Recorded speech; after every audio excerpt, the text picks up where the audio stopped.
let's talk about what I call the high income skills versus high income professions versus high income jobs. Okay. Okay, let's talk about high income job the first way. Sure.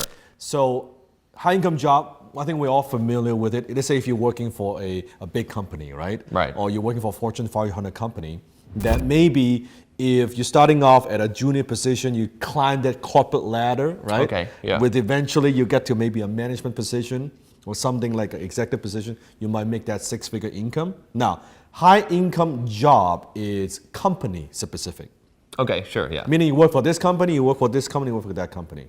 Now, but the minute you leave that company, Right. your income goes from this to this. Okay, this Okay. is when the people jump out the windows. That's right. Yeah. When Okay. or Yeah. unfortunately, maybe with technology changes, that company, they call that corporate restructuring. Right. Meaning they lay off a bunch of people. That's what it means. They fire a bunch of people. So maybe they haven't done anything wrong. Okay. They are just, now the industry has changed. Suddenly what was required of them is no longer required. Right. And you see it on the news all the time, right? Hundreds of people, thousands of people lose their jobs overnight. Right. Because it's company specific. Okay, sure. Right? So if you have a high income job right now, that's perfectly fine. But knowing the pros and cons, right? You are basically betting everything on one company. Right. Nothing wrong with that, just knowing that's what you're doing, right? And then you have what I call high income profession. Okay. Now, high income profession is industry specific. Okay, sure. Industry specific. So let's say maybe you are a programmer, right? You're a Okay. coder, right? You're doing that for a certain industry, or you program for like video games, right? You can do that. You are an animator. Okay. You are a real estate agent, Sure, okay, yeah. right? That's a high income profession. Okay, yeah. And maybe you're a dentist, you're an engineer. So the problem with a high income profession is because it is industry specific, usually it requires a lot of education, Okay, right. formal education. Let's say if I want to be a dentist, yes, I can make six-figure income doing it. However, it would take me 6, 7, 8 years in medical school, right? I need to study, I need to borrow money, student loan and all that stuff, right? To earn that piece of paper. Sure. So I can operate in this profession. Problem is, when you leave the profession, Right, yeah. it's the same problem. Yeah, Because you're starting let's over. say you're a dentist, suddenly you want to go to be a chiropractor. Everything that you accumulate, everything you've studied, that means nothing in a different industry. Okay, yeah, that Right? makes sense. Your sure. experience means very little in a different industry, right? Right. Now, the problem with that, one of the things I teach my students is, let's say you have a high income profession right now. Let's say you're a real estate agent. Okay. You are doing listings, you're selling properties, you're doing all of that. That's nice, but what happens if there is a slowdown in the marketplace? Right, okay. You're putting all your eggs in one basket in one city, Right. right? And then things change. Market goes through a cycle. Suddenly when something changes, you are screwed. Right, exactly, yeah. You are screwed, Yeah, right? and it's out of your control. It's You out don't of have control. It of has that. nothing to do. You're Right. just as a good realtor as before, Right. but no one is buying, no one is selling. Right. Like Vancouver is a perfect example. Not long ago, the market was so crazy. Now the market is dead. Right, okay, yeah. Perfect example of that. Then you have high income skill. Now this is completely different. Okay. A high income skill is not industry specific. It's not company specific. It gives you much more flexibility, such as what we're talking about. It could be my very first high income skill, copywriting. Right, okay, yeah, exactly. Right. Not industry specific, because you could use that close everywhere. for I can write copy for any companies. Right, exactly, okay, yeah. I can write for this. I can write it for this industry. Let's say the fitness industry. Right. I can write it for the dating industry. I can write it for an entrepreneur. It doesn't matter. Right. And I could do it from the comfort of my own home. I can do it in Vancouver. I can do it in Los Angeles. I can do it in California. It doesn't matter where they are. Right. Right now, this gives you flexibility because a skill versus a profession versus a job. A job, you're dictated, how much you earn is dictated by your boss. Right. Your upper management. Right, They exactly. dictate how much you are worth. Right. In other words, right? I think you're worth this much. This is your salary, right? This is dictated very much by the high income profession by your credentials. Okay, yeah. Usually, the more letters, the more money you make. Right, yeah. Usually, right? Or experience too. High income skill is not dictated by any of those things. The only thing that determines how much you make from a high income skill is the marketplace. Right, exactly. Yeah. How much someone is willing to pay you in exchange of your skill. The one thing only. Right, okay. So then you think about your high income skill. Not only is it flexible, but also I could stack my success. Okay, explain that. So skill is transferable. Okay. Job and profession is not. Oh, I see. Okay, I It's think I not understand where you're going. transferable. Yeah. So remember if you watch that video, the first high income skill that I developed was copywriting. Right, okay. That's my first skill set. Sure. The second skill is consulting. Oh, I see. You I see where how you're I going now. have Exactly. one skill that's successful, Right. that's making me money, generating high income. I can stack that on the second skill that actually makes the first skill even more valuable. Right. Right? And then I can stack the next skill on it that actually makes the second skill even more valuable. Right. So they all work together versus working in silo. Sure, okay. So let's say the better I am with, let's say, marketing, Right. when I add public speaking on top of it, Right. that makes me more high in demand in terms of a public speaker, so I could charge more money. I see. You see how that works, right? Yeah, because you can use that marketing skill That's right. to let more people know about your public speaking. That's right. Right? And then you use that public speaking skill to actually make the money when That's people right. pay you to do the thing That's because right. you're good Which at it. you cannot do with a high income profession, Right. which you cannot do with a high income job. And you could add the copywriting to the beginning of that. In the beginning of that. Yeah. So when one thing gets stronger, Okay. everything gets stronger. Right. Okay. And now you have this very powerful positive momentum that's going, right? Okay. So that's the power of a high income skill. And there are many, many different forms of high income skill. Depends on if, let's say you're a coder, Right. you could have a high income job, let's say you're working for Microsoft. Okay. That's fine, right? You can also be an independent coder, right? Where Right. you code for a certain industry, you are more like a freelancer, that's perfectly fine. Sure. Or you can also transition that into kind of like a high income skill. Maybe you're making $10,000 a month. And I define high income skill as a skill that can make you $10,000 or more per month, right? Right. That's my definition. So you could do that as well. So a lot of times it depends on how you do it. Yeah. It depends on how you do it. I got a perfect example for you. Exactly what you just said here, right? Because I started out as a coder, okay, and I started out working for a company, and I made maybe 100,000, 120,000 max. Then I started High getting income job. Exactly. I started getting paid as a freelancer. Yeah. And I could make 200,000, but I was kind of capped there. Yes. But then guess what I started doing? Is I started teaching developers how to code. I started writing courses on how. My skill was to teach. That high income skill of Yes. learning how to record and teach and present. Now I was making $1 million. Now that's the first time my net worth ever went over $1 million. Yes. And I had made $1 million of income in a year was from doing that. Which is kind of doing the same thing. So it's Right. not what you do, it's how you do it. Then transition to this. More than that, you basically turn your skill into now package that you productize it, right? Right, exactly. Productize Yeah. it. That's the difference. So it's high income skill. So I want you to think about if you have a high income job right now, you have a high income profession, you have a high income skill. Nothing wrong with having a high income profession. Right. But I do have a lot of students come to me, they have a high income profession. But I say have a high income skill on the side as your safety net. Sure, exactly. Because this thing will change. I guarantee you this thing will change, right? That it's only a matter of time. But when you don't have a high income skill to fall back on, when this changes, the market changes or whatever it is, Right.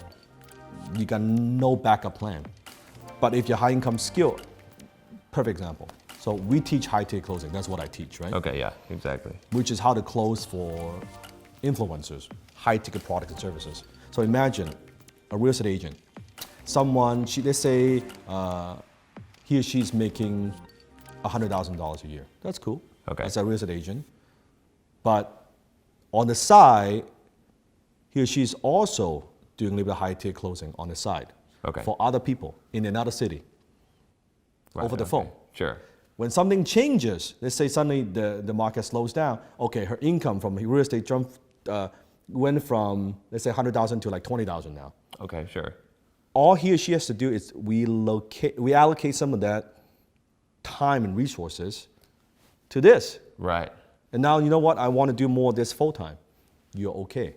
Okay, and then they can still be using that closing skill in their real estate business enhance as what well. they do. Right. Okay. That's powerful. Yeah. That's what's not being taught in school. Yeah. The school wants you to have a high income job. The school wants you to have a high income profession. School doesn't want to have your high income skill. Do you know why? But why? because the school system is not designed to free you. Right. It's designed to imprison you. To create workers, good Yes. workers. Yep. So you want a high income job, Yeah. get a 30-year mortgage, perfect. Right. Sure. Then you're in prison your whole life, right? High income profession, even worse. Right. Because you need to spend way much more money to get that piece of paper, to get the degree, to get the master, right? And from there, you're already hundreds of thousands of dollars in student loan. Takes you years to pay that off. And you get married, have kids, now you add another mortgage. This is the middle class. Exactly. Yeah. And you're trapped. You're trapped. Yeah. You're trapped. Then how do you get out? This high income skill gives you flexibility. This frees you. Right. Because I can work anywhere in the world. I can work in any industry. I can work in any city. I can work with any company. They don't want that. Right. Because they cannot control this. Exactly. Corporations cannot control this. They want you to stay in these two lanes and not this particular lane. So that's why it's not taught in school. Awesome. Yeah, I agree 100%. That it makes so much sense. That makes so much sense. Again, like I said, even from my own experience, the way that you explain that, in fact, I'd be curious to see, what, honestly, guys, what do you guys think? Which one of the three? Are you, honestly, okay, I'm gonna put a poll up here and I wanna know, honestly, would you really consider that you have a high income profession, a high income skill, or a high income job, right? Yeah. And the answer to that will be which one makes you the real money that you rely on. And not right? all money is created equal, right? I always say it's not just how much money you make, it's how you make the money. Right. You could be making $120,000 a year with the same thing. It's a very different thing. For sure. You make $120K with a high income job, $120K with a high income profession, $120K with a high income skill. It's a completely different thing. It's a completely different lifestyle. Right. Yeah. Although it's the same $120K, it's not the same, right? So it's not just how much money you make, it's how you make the money. Today I want to tell you about something that I honestly, legitimately think may be the most valuable lesson that you're going to learn in your life. So the wealth triangle is basically this, okay? It's how you can make money, all right? And there's three elements to this wealth triangle. The first one is interest rate. How much do you get on your money? The second one is money. We'll call this capital. How much do you have to invest? The third one is time. All of these things determine how much money you make if you want to make money. And this is important to understand the relationship between these things. If you have two of these things, you can get rich. You need at least two of these things. If you have all three of these, you can get rich quick. Okay? Well, relatively quick. It depends on time, right? You can absolutely get rich. You can make a lot more money. Let's put it that way. Let's talk about each one of these elements. What is the interest rate? What is the return that you're getting on your money? Interest, how much you're getting on your money is huge. It's a huge factor. I'm going to show you some actual numbers in a calculator here in a second, so make sure you stay tuned. But you can get interest rates from everything from bank interest rates of like 0.01% to interest rates of maybe you can get an interest rate, a return on your investment of 10% or more. And if you do some really good real estate investments, you might even be able to hit like 25% numbers. Okay, it's not unheard of. Depends on how you do this. Okay, time. We're looking at time span here, right? A lot of people look at short time spans.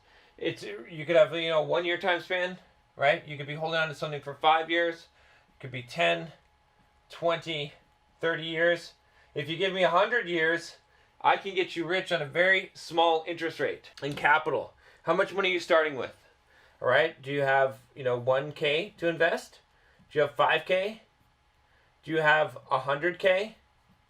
Do you have $1 million, right? Or more. Let's say you have $10 million. Okay, now when we combine these things together, this is what really tells us how much money that we're going to make. Now, again, this is some basic math here, but most people don't think about this stuff. So let's say that you have a nice 10% interest rate, okay? And I give you 10 years, and I give you $100,000. Look at this. You're getting $672,000 is what the future value is. Okay, so you're going to make $572,000. That's not a huge amount of money. Okay, most of you need to look really fucking hard at this number, and I'll tell you why. Because this is way better than any of the scenarios that you're projecting. Okay, in order to actually get to where you think you need to be for retirement, you need 30 years. That's $1.7 million. It is not rich. This is not a lot of money. After inflation, after this time, you don't even want to see what inflation is going to fucking do to destroy this. It's not going to be pretty. Okay? But this is why I say you need to know what this number is. Okay? Because most of you are looking at this, and this is a hopeful number, and this is a hopeful number. You have less than $100,000. You're going to get less than a 10% interest rate. Okay? And you might have 20 years. Maybe you have 30 years. Fine. But this is the best that you're going to do in this scenario. It's no good. Okay? So we got to look at the wealth triangle here, and we got to play with some numbers here. What if I give you a different scenario? Or in fact, what is a better scenario? What if I give you a 25% interest rate, and I only give you 5K, okay? But I give you 30 years. What about if I give you 100 years, okay? But I give you a really small interest rate. I give you like a 4% interest rate, okay? And I gave you a decent amount of money, not even a huge amount of money, like let's say 100K. How much money are you going to have at the end of 100 years if you're getting a 4% return? Right? We're going to run all these scenarios so you can see some of these things. But I want you to think about this, because what I want you to understand is that you need to have two of these. Let's look at some of the extremes here. Let's go through a few of these. Okay, let's do that one. I said if you had a lot of capital, if you had $10 million, okay? This is $1 million. If you had $10 million to invest, and you might say, well, if I have $10 million, I'm already rich. Let's say you can get a hold of $10 million, someone else's money. It's possible, right? There's ways to do this. I'm just telling you here, okay? Or if you have $10 million, why the rich can get richer, okay? Now let's say that you have only 1 year, okay? But your interest rate is 25%. This one we already calculated is pretty easy, okay? You're not going to have a $2.5 million gain. That's pretty damn good in 1 year, okay? You can make money. You can be, if you're rich, you can become more rich. It's easy. All you need is a decent interest rate and some years to grow, right? All right, not even years to grow, just one. Now let's say that you had 30 years worth of time and you get a 1% interest rate on your $10 million. Look at that. You're going to make $3.4 million with just a 1% interest rate. And if you're going to bump that up to 2%, it becomes $18 million. You make $8 million over 30 years, okay? If we do 1% and you have even more time, you have like 50 years, look what happens here. Now we're at $16 million. We make $6.4 million extra dollars, okay? So this is the extreme of having, what is this? Capital, okay? And time. If you have capital and time, you can make a lot of money. All right. So, and which would you rather have? A lot of time or an interest rate? In this case, right, it might be better to have a higher interest rate. But these are the three factors, the things that you can play with. Okay. Most of us are not in this scenario. Now, let's look at another scenario here. Let's look at the interest rate triangle. So, and you should play around with this calculator. Okay. Let's say that you have a really good interest rate. Let's say that you know how to make 40% on your money. It's possible, okay? Really good interest rate. How much money do you have? Let's say you only have $10,000, not a huge amount of money, okay? But we're going to give you a lot of time. We're going to give you like 30 years, let's say, okay? What are you going to make? Look at that. See how much interest rate matters? What is that?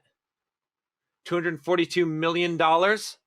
Is that number even right? Yes, that number is right, because it's doubling very, very quickly. Okay, if I knock this time down and I only give you five years to make 40% interest rate, you only make $53,000. It doesn't even fucking matter. It doesn't make sense to invest, right, for compound interest until you have enough capital, because he shows this whole chart of if you invest like $5,000 or $10,000 and how long it takes you before you really start making money, right? You don't really start making money. It doesn't really start to really compound and grow, even with a decent interest rate, until you start to get up into the like $400,000, $500,000, $1 million range, right? Then you start making a lot of money on that money.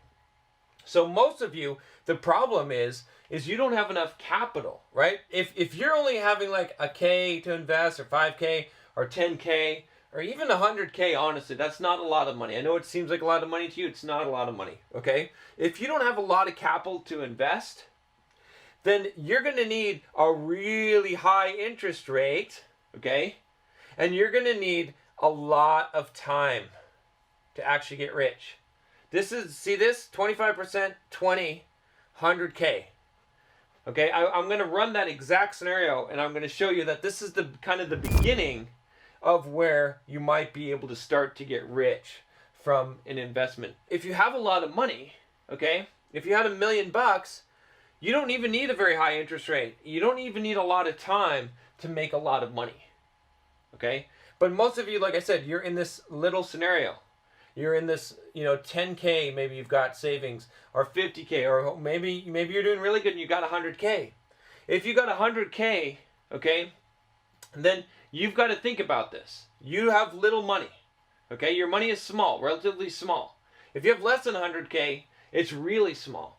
So that means that you need to have both of these, okay? Or you need to really have one of these in order to make a lot of money. Do you understand what I'm saying? Is if you think that getting a 8% interest rate, okay, from the stock market or whatever is going to be enough, no, it's going to take a lot of time. If you only have a small amount of money, you're looking 30, 40, 50 years to actually get rich from that. So you got to find this number. This is why I keep on pushing you guys towards real estate, is if you've got a small amount of capital, you absolutely have to be in real estate. Otherwise, this time is going to be too long. So again, two of the elements: years to grow, interest rate, and this isn't even a super high interest rate. I mean, it is for most people, but if you go up in 20%, bam, look at that, $91 million. Okay, that's over a 50-year time period. All right, so this is how wealthy families become extremely wealthy over this, because most people don't have 50 years. But if you take 2 generations or 3 generations, you bet they've got fucking 50 years, right? So these are things to think about. We're going to go ahead and take this and say that you don't have a good interest rate. You just have a decent interest rate, just 5%, okay, 50 years, but you're starting with a lot of money, okay? Let's say that you're going to start with $500,000. Now what happens here? Again, $5.7 million. Okay, so you're getting a $4.7 million, whatever, $5 million gain here on your money because you have enough time and the interest rate. So what does this teach you? Like when you look at all of this stuff, right? These are the scenarios. You have to have 2 of these wealth pillars to be successful. If you have all 3, we could look at that scenario. Let's say that you've got $1 million, okay, and you've got 30 years to grow it, and you're going to get a ridiculous interest rate of 20%. You're going to make a shit ton of money. All right. But think about this. Here's something also to think about. This is starting with $1 million. This is taking 30 years. This is 20% interest rate. And look where you're at, $237 million. Yes, that's a lot of money, but you're not even a fucking billionaire. So think about how much money billionaires make. Think about what the return is, because, and here's the other piece of this, right? I want you to think about this. Someone who's a billionaire, what of these factors do they have? A lot of them started with a principal of less than $1 million. Okay, even someone like, when people are like, oh, Donald Trump and this shit, I'm like, he had $1 million loan from his dad. Well, shit, you still gotta earn a pretty fucking good interest rate to be a deca millionaire, to have $100 million. Right? You got to do some pretty good shit for a long amount of time. This is the basic wealth triangle. Okay, interest, capital, time. These are the things that determine how much money you make. You have to have 2 of them to make money. And then before we jump over real quick, I'll show you what happens if you have, we can look at each one of these scenarios, okay? Let's suppose that you have capital. Let's say you have $10 million, okay? And you're getting a really good interest rate of, let's say, 25%. But you don't have time. You only have 1 year worth of time. Hey, look, on your $10 million, 25% of that's $2.5 million. Congratulations, you made $2.5 million in 1 year. You don't need time. Time is almost nothing. Just 1 year. Okay, you could have half a year and you get $1.25 million. Pretty damn good. In this video, I'm going to tell you exactly where you should invest your money in 2019. This is one of the most important decisions you can make in your life, but so many people spend so much time trying to make more money from their careers, and they don't spend very much time thinking about where to actually invest money, but that's your leverage. Invested money is what's going to really change your life in the future. So it's really important that you actually think about this and not just turn your money over to some money manager or delegate it as someone else's responsibility. I actually retired at 33 years old, became a millionaire, and became a multi-millionaire a couple of years later using these exact principles. So let's crack right into it here. What are the possible investments that you could invest in? I'm going to try to cover as many of them as possible. I have a large amount of money that I'm trying to manage, and I want to get a good return on that money. I want you to go and click up here. I've got a poll up here. Let me know, do you think it's a good idea to invest in cryptocurrency? Okay, be honest here. Don't lie, okay? Before you watch the rest of the video, I want you to tell me yes or no, do you think this is a good idea or not? Let's talk about cryptocurrency, okay? Let's talk about why this is not an investment at all and not a good investment. An investment, okay, my definition of this is something that has a return, not might have a return, something that has a return.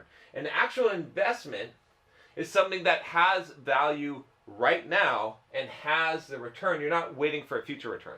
A speculation is something that may have a return. When you put money into things, right, what a lot of people call investing, I say you're either investing or you're speculating. If you're investing, you've got something that has a return. So let me give you a good example of something that is an investment. Suppose that you bought a stock that paid a dividend. You bought that stock and you know that the next quarter it's going to give you a 4% dividend. It's pretty much guaranteed. It has a value to it. The better the return, there's always a risk still, but the better the return in relation to the risk, the better the investment. The best possible investment is an investment that has an extremely high return and has very, very little risk. Speculation would be if you bought a stock because you think it's going to go up. Okay, there's no return right now. It doesn't pay a dividend. You're counting on the future that it's going to go up. When you're doing cryptocurrency here, this is what you're doing. You're doing speculation. Why?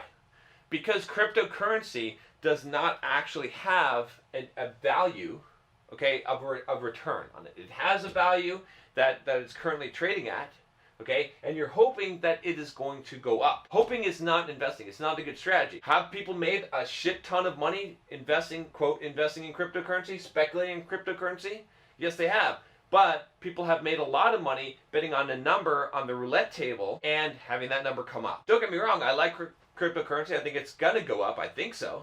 Okay, but I don't base my investments on what I think, because when I'm wrong, I don't like to lose all my fucking money. Okay, so that's why you should not do this. Could you speculate a little bit in cryptocurrency with some of your money? Sure, it might be worth a long shot, but it's not something that you should rely on. If I were to invest in cryptocurrency, I would not invest in the actual currency. I would invest in businesses and technologies around cryptocurrency.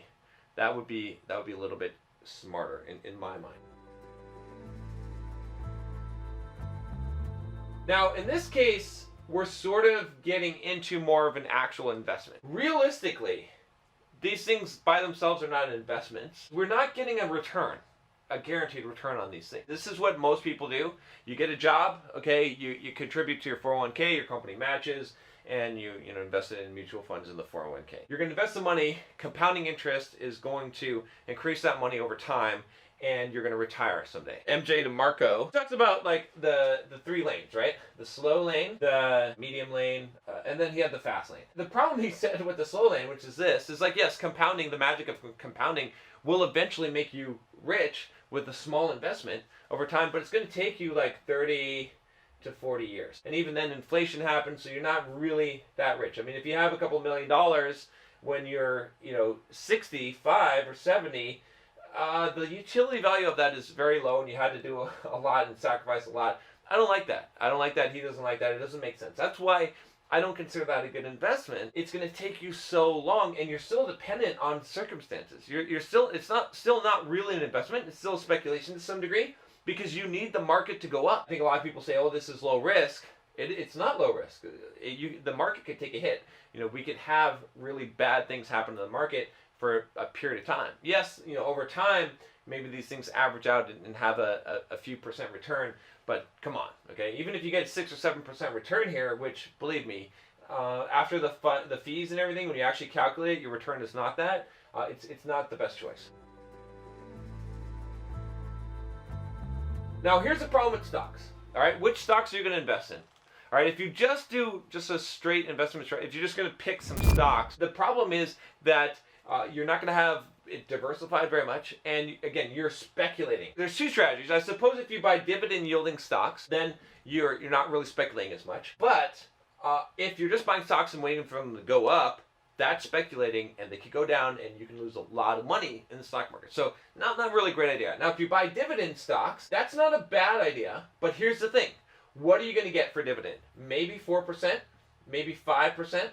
If you get higher yields than that, you're going into very risky stocks, right? I'm not saying there's not dividends that pay higher, but for blue chip, kind of stocks, you're looking at this, at kind of the best, and it's not guaranteed. I mean, sometimes they reduce dividend, and if the stock price goes up, obviously this percentage is a function of that, so it's lower. Not necessarily the best thing here, and here's the big problem with it, is what happens when you make this 4 to 5%?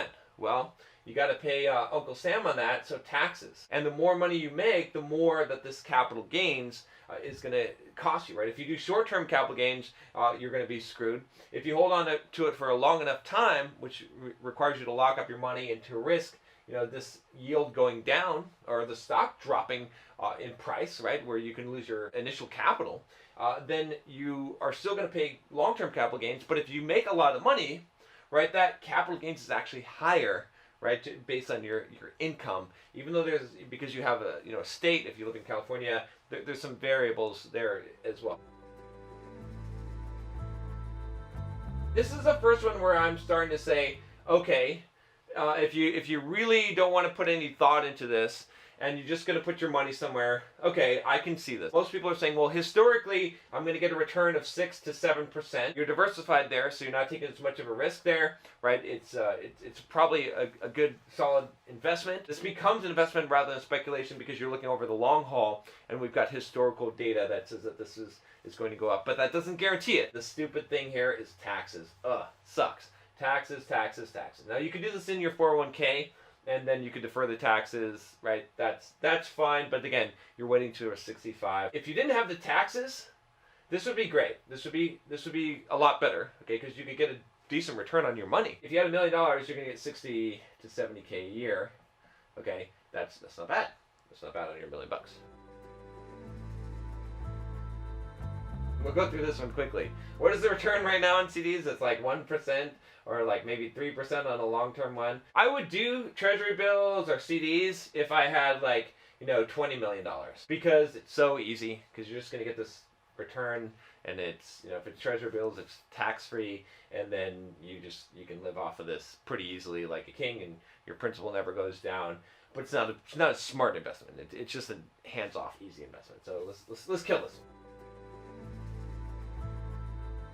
This is not bad. These you can get like some yields of like 4 to 5%, but tax-free, right? Maybe even a little bit higher if you go into the junk bond. It's not a great idea. Here's the problem with this. These can be defaulted on, especially when the government leans left. A more fiscally conservative government is going to have less of the defaults, okay? When you're spending a lot of money on government services, that's how you end up going broke, okay, because you're not going to get the income that you need. So you're taking a risk here. You're rolling the dice. It's a great return. I mean, if you have even like, if you have a couple $1 million, you're going to, passive hands-free, you're going to have to find these, right? So, and you're going to want to diversify. So you're going to have to find multiple one of these. It's going to take research. It's going to take time. If you got a lot of money to manage, it's going to take time to do that. The second thing about this is like I said, if it defaults, you lose it all. You're not getting like a super great return, but if you look at this, it's equivalent to like a 6, 7, 8% depending on where your tax bracket is if it weren't tax free. So that's good. If you're going to do this route, I would probably find a tax-free municipal bond fund. Okay, there's funds. Okay, that means what they do is they buy like 100 different ones, and it's diversified. It's like the S&P 500 index fund. So this is a good if you find a fund. With the fund, see this 4 to 5% return. Now you're looking at 3 to 4%.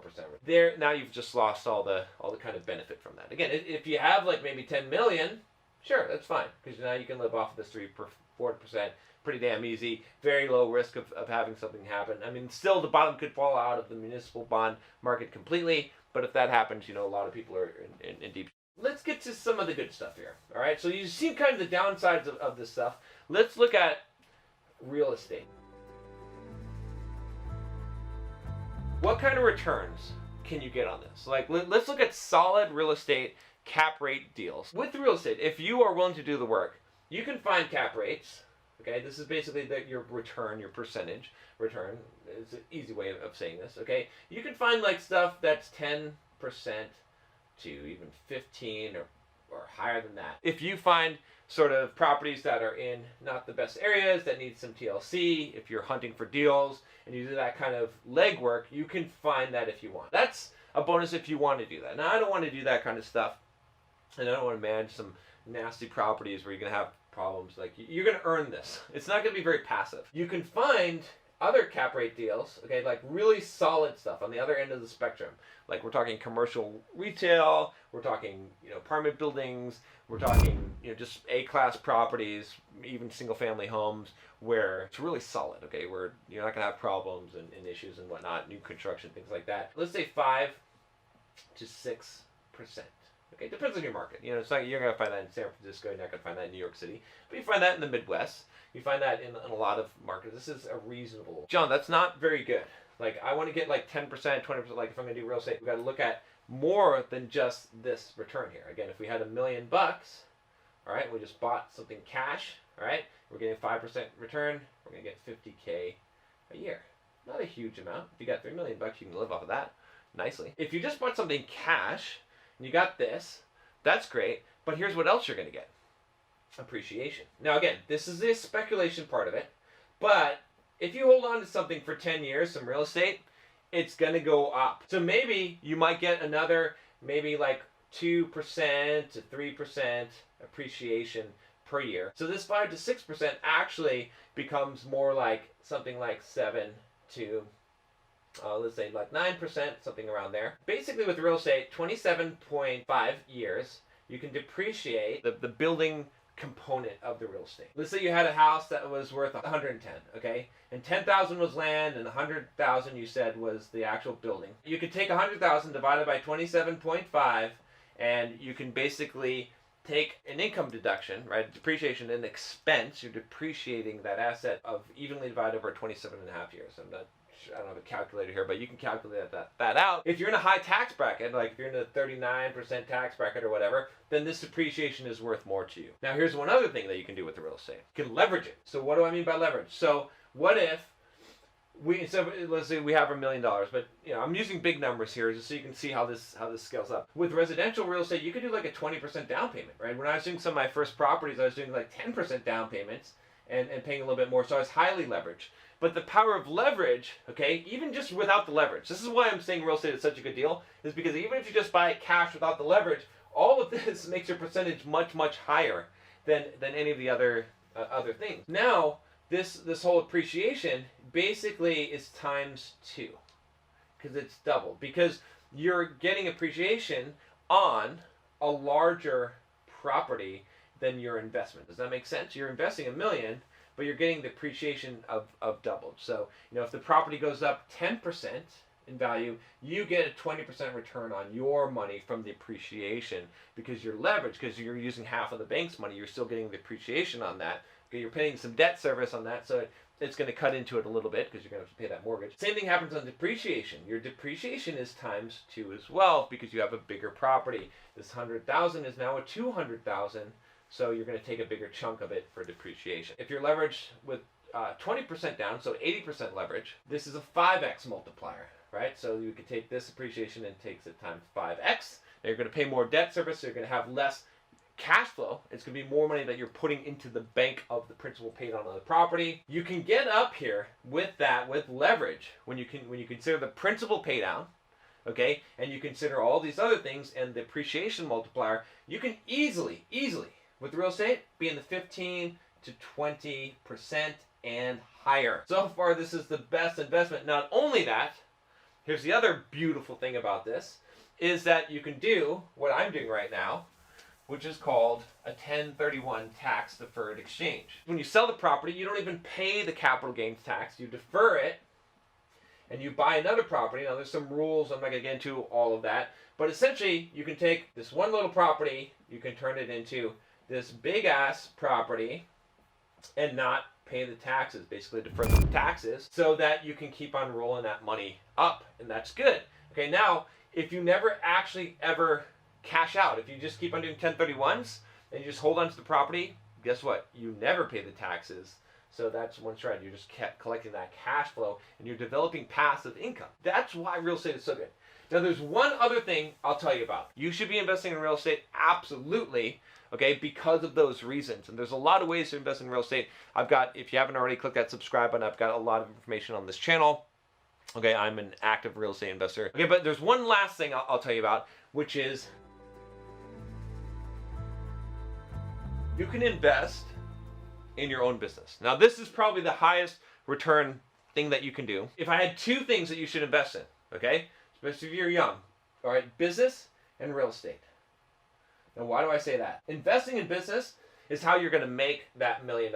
Don't do the stupid thing. Okay, this is a stupid thing that people try and do. Is they say, okay, let me invest my little $10,000 and hope I get rich someday. Even if you invest this in real estate, do you know how long it's going to take you? Yes, you're not going to be in the slow lane, but you're going to be in the medium lane. This was my original strategy. It worked out, but I could have been retired and much sooner, been a millionaire much sooner, okay? Because it just takes too damn long. Compounding takes too long. Start the compounding at like 500K.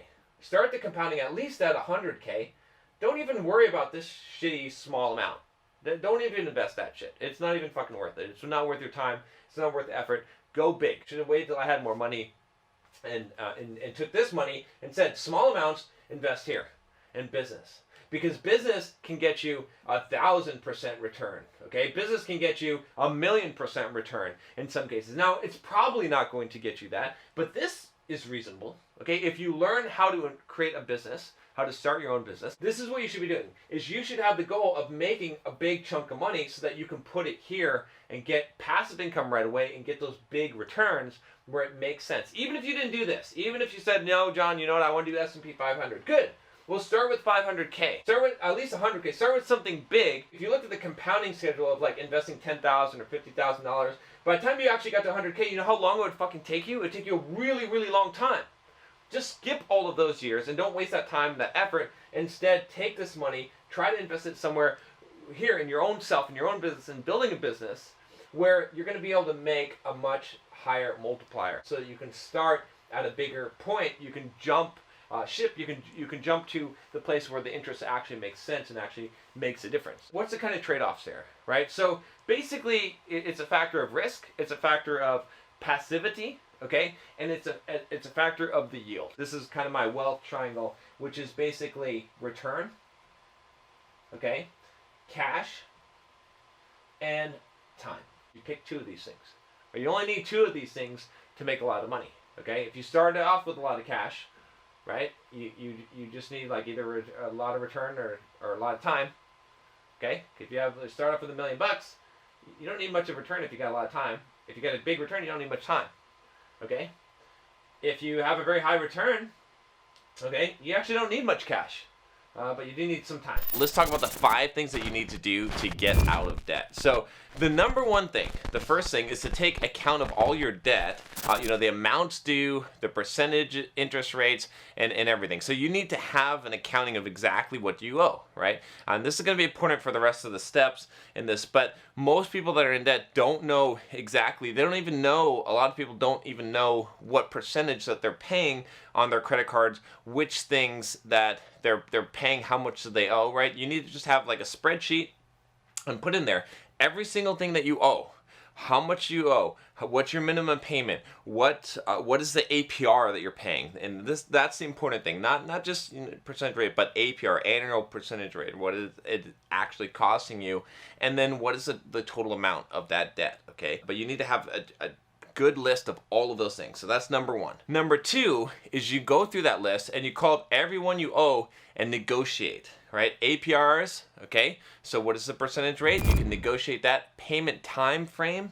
lump payments, be creative. A lot of people don't realize that they could actually negotiate their debt. Now, this isn't going to work all the time, but in a lot of cases, you will be surprised what you can do. I've called up credit card companies, and I have negotiated the APR down on the card, right? I've said, hey, can you reduce the percentage, right? And they've done that. One of the biggest things that creditors hate is tracking down someone, trying to get someone to make payments. So if you can be on a schedule and you can say, hey, look, this is what I'm going to do, this is what I'm going to pay, this is what I have, this is my goal here, then a lot of times you're going to get some slack cut for you, right? A lot of times, especially if you're behind in bills, in payments that you owe, the creditor is just assuming that they're not going to get that money, right? They're going to try and get what they can. They might send it over to collections, right? This is kind of how things work. So be creative, negotiate. But the biggest thing that you're going to want to focus on is getting APRs down on big debts, right? So credit cards, you want to knock those down. You don't want to be in the 20-25% range. You want to be, as low as possible that you can on that. Number 3 is that you're gonna consolidate your debt, okay, and you're gonna lower rates. Balance transfers, right? HELOCs, 401k borrowing, friends, family. The idea here is that what you want to do is you want to take the money that you have outstanding and you want to find the cheapest interest rate that you can. One example would be balance transfers, right? So for credit cards, a lot of times you can open up a new card and do a balance transfer, like a 0 APR for the first year or something like that, or a very low balance, right? And you can transfer the existing balance over, and you're not going to pay interest for a whole year. Now, you have to be careful with that. Obviously, you're opening up a new credit card. If you have bad credit, it's going to be hard. But you can find a lot of these deals, and it's worth it, especially if you owe a lot of money on a credit card, or even on other debts, right? You want to consolidate the debt down to a smaller amount, because you don't want to get stuck. You don't want to move everything over to like a 0 APR credit card and not be able to pay it off in a year. And then it'd be like a 20% interest rate, which was worse than what you had before. But, be smart about this. I'm trusting that you have some discipline and that you're serious and you can do this. So I'm not treating you like a fucking baby, okay? I'm going to tell you exactly what you need to do. So you're going to look for that. See if you can find, 0 APR balance transfers and figure out what your payment plan is. And hey, maybe you can take all of these little debts that you have, put them on one credit card, and then pay it off in a year or 2 years or whatever it is, and it'll work out. But you got to do the calculation to figure that out. So yes, there's some danger there if you abuse that, and now you have got more credit out there. But if you're trying to get out of debt, right, what are we going to do? Are we going to be little babies and we're going to say, oh, we can't control ourselves, so we're going to do things the stupid and slow way? Or are you going to try to do things the most efficient way? Maybe what you do is you start with a small thing. Let's say you owe $20,000. And let's say you came to me and you're like, hey, John, can I borrow $20,000? I'm going to pay off my debts. And you give a good pitch and everything. I'm probably still going to say no, right? Because, okay, you got into a lot of debt. Maybe I don't trust you. But if you say, hey, look, tell you what, I have this one credit card bill. Like, if you loan me the $2,000 to pay this off, I'm gonna pay you $500 a month, right? And I will in 4 months I will pay it off. Like, I'll pay you exactly on the date that I say. Just as and then if that works out, maybe then can you lend me the rest so that I don't have to pay this high APR on the rest of my credit, so I can get it done faster, right?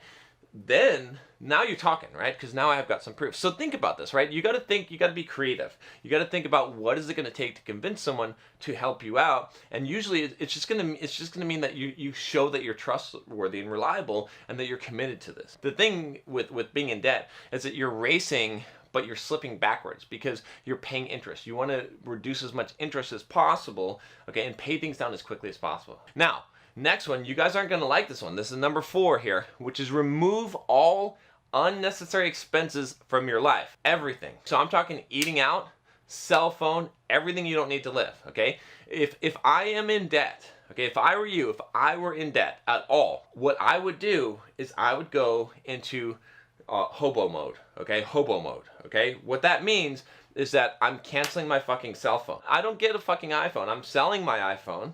I'm getting a fucking basic phone that's a pay-as-you-go plan, like emergency phone. I don't even need a fucking cell phone. It's a prepaid phone, okay? And that's it. Basic features, no monthly bill. I'm not getting cable. I'm not getting Netflix, okay? I'm not eating out ever, okay? I am going and I'm getting ramen soup and I'm getting fucking rice and beans, and that's my diet. I'm not doing anything besides paying my debts, right? I'm saving every single penny that I can. I'm selling all the shit that is in my house, that, you know, all my DVD collections, video games, all that shit to get out of debt, right? Because I'm serious about it. And I'll tell you, if someone ever asks me to borrow money because they're in debt, that I'm gonna give them the rules. I'll be like, fuck. All right, well, let me see what you're doing. Oh, you'd have to do exactly what I would have to do, what I would do in your situation, right? If you need my help, which means you're gonna cancel your cell phone. It means you're gonna cancel your Netflix. I mean, all of these things, you're gonna be as frugal as fuck. When you're paying interest, like I said, you've got the current working against you. So is the more that you can pay, the bigger principal payments that you can pay per month, the less, you know, you're able to overcome that current, right? You're able to move a lot further. Every time that you have, you know, if you don't know how credit works, basically what ends up happening is that every month what you do is you have the interest assessed, right? So let's say that you have, let's say a 12% interest rate. That'll make things easy. If you have a 12% interest rate on your credit card and you owe $10,000, what ends up happening is that it gets divided every month. You're gonna get basically hit for 1%.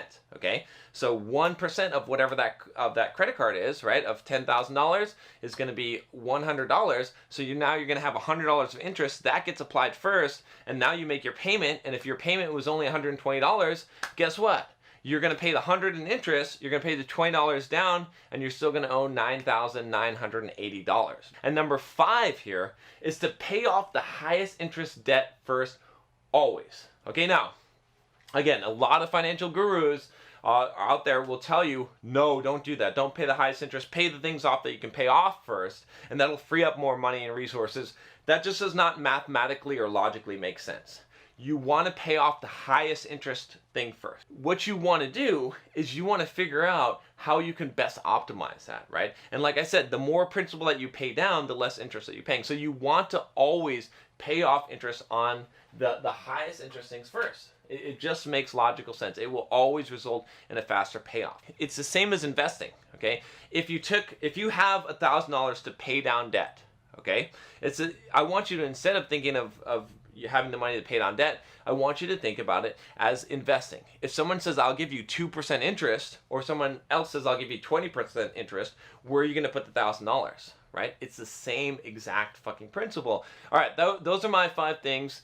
You know, there's obviously some other things that you can do to get out of debt, but if you do those 5 things, those things are going to help you more than anything else. Today, I am going to be talking about why you need to set up your own website, why you can't just rely on something like YouTube or Instagram or even blogging platform like Medium in order to run a business, to make money online. I'm actually going to show you the money I'm making online with one of my most profitable businesses, Simple Program. I'm going to show you actually in my QuickBooks. So we're looking at the profit and loss statement right out of QuickBooks for Simple Programmer for last year, okay? And so you can see where the money's coming from. And a lot of this, like I said, is passive, and almost all of this is profit. I do have a business partner, and we split the revenue on this, but we have sponsorship income of $52,000 for that site. That is because we have the site, we have the email, right? Like a site is valuable, right? It's $52,000 a year valuable worth of sponsorship. Had some YouTube income that was associated with that. I've moved the YouTube channel since then. This is ads on the page, on-page ads, okay? So on the site, on-page ads, $10,000 for that year, okay? So that for last year, that was pretty good. Amazon, we do affiliate links from the website. Again, another way to make money from there. This was another affiliate program when we were promoting something. Bluehost is another hosting platform that we were promoting through Simple Programmer. Thrive Themes, that's the actual blogging software that we're using. Interview Cake is good software for software developers. One of my friends that runs a book summary company, 2,000 books, we promoted his stuff, and then we had some other affiliate income. And this was just some various affiliate promotions that we did and things like that. So from affiliate income, we picked up $105,000. Okay. Then we had product revenue. So this is selling things from the site, right? This is another way to make money on your website. And we sold a lot of. Apparently, we sold $174,000 worth of stuff on the site. My book Now, this didn't have as much to do with the website itself, but I told you that book I published, The Complete Software Developer Career Guide, $100,000 just last year on that. So that was our total revenue there. And then we got some royalty licensing income from that. Some coaching for some programs that we were trying to do, not so much site related. We had a Patreon at one point, which we killed. And so we ended up making $471,000, $472,000. Had some expenses, obviously, but not that much, really. Operating expenses was $125,000. Look how much money I spent on software, $22,000. So you can see where the money goes. Contractors, some, paying people. So that's where most of the money goes. And then, some advertising and things like that. But for the most part, total expense is $151,000. So the net operating income, right, after all this is $320,000. And that went out. It ended up getting paid out. That was our profit. Okay, essentially get paid out to the partners. So, it made me a lot of money, right? For very passive. Anyway, that's it, guys. That's why I just wanted, to tell you about Hostingers, to show you that, to show you that why it's important to build a business online, why you need to get a site, and why you should just do it now, right? A lot of you are waiting to get a site because you don't have the business idea, you don't have, you need to get the domain, and you need to start aging that domain, because like I showed you with the traffic with Simple Programmer, this traffic comes from having content that's been out there for a while, and it takes a long time to build this up. In this video, we're going to be talking about how I made $1 million. In fact, I'm going to tell you multiple ways that I made $1 million. So I'm going to show you 4 different ways that I was able to make over $1 million. I have made, several $1 million in my life. I'm not saying that to brag, but it's something that I've been able to do multiple times, okay? And a lot of times when someone sees someone successful who's become a millionaire, they say, oh, well, he got lucky or whatnot.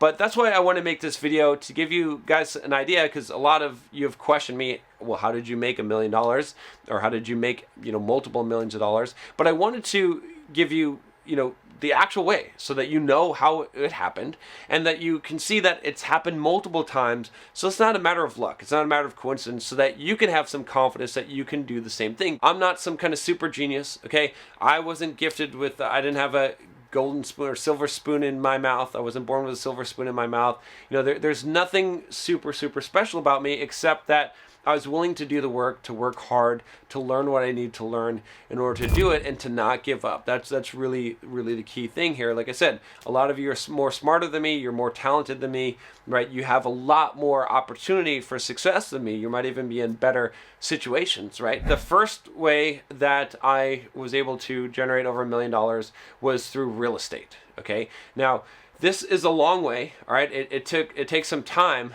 but I just want to give you an idea of how this is possible and what I did, right? So what I did was I started buying a property every single year, basically putting like 10-20% down on a property, cheap properties, and I did that pretty much every single year from when I started when I was 19. I didn't have a great job, but I was able to put down like 10% originally is what I was putting down, and getting a second loan on properties. And so I'd buy a $100,000 property and basically put down $10,000, right? For a lot of you, if you have a good job, you can save $10,000, right? And you can put that down as a down payment, okay? And so, it wasn't big properties, right? I buy bigger properties now, but I was doing that, and eventually I bought some bigger properties as I made more money and saved more money.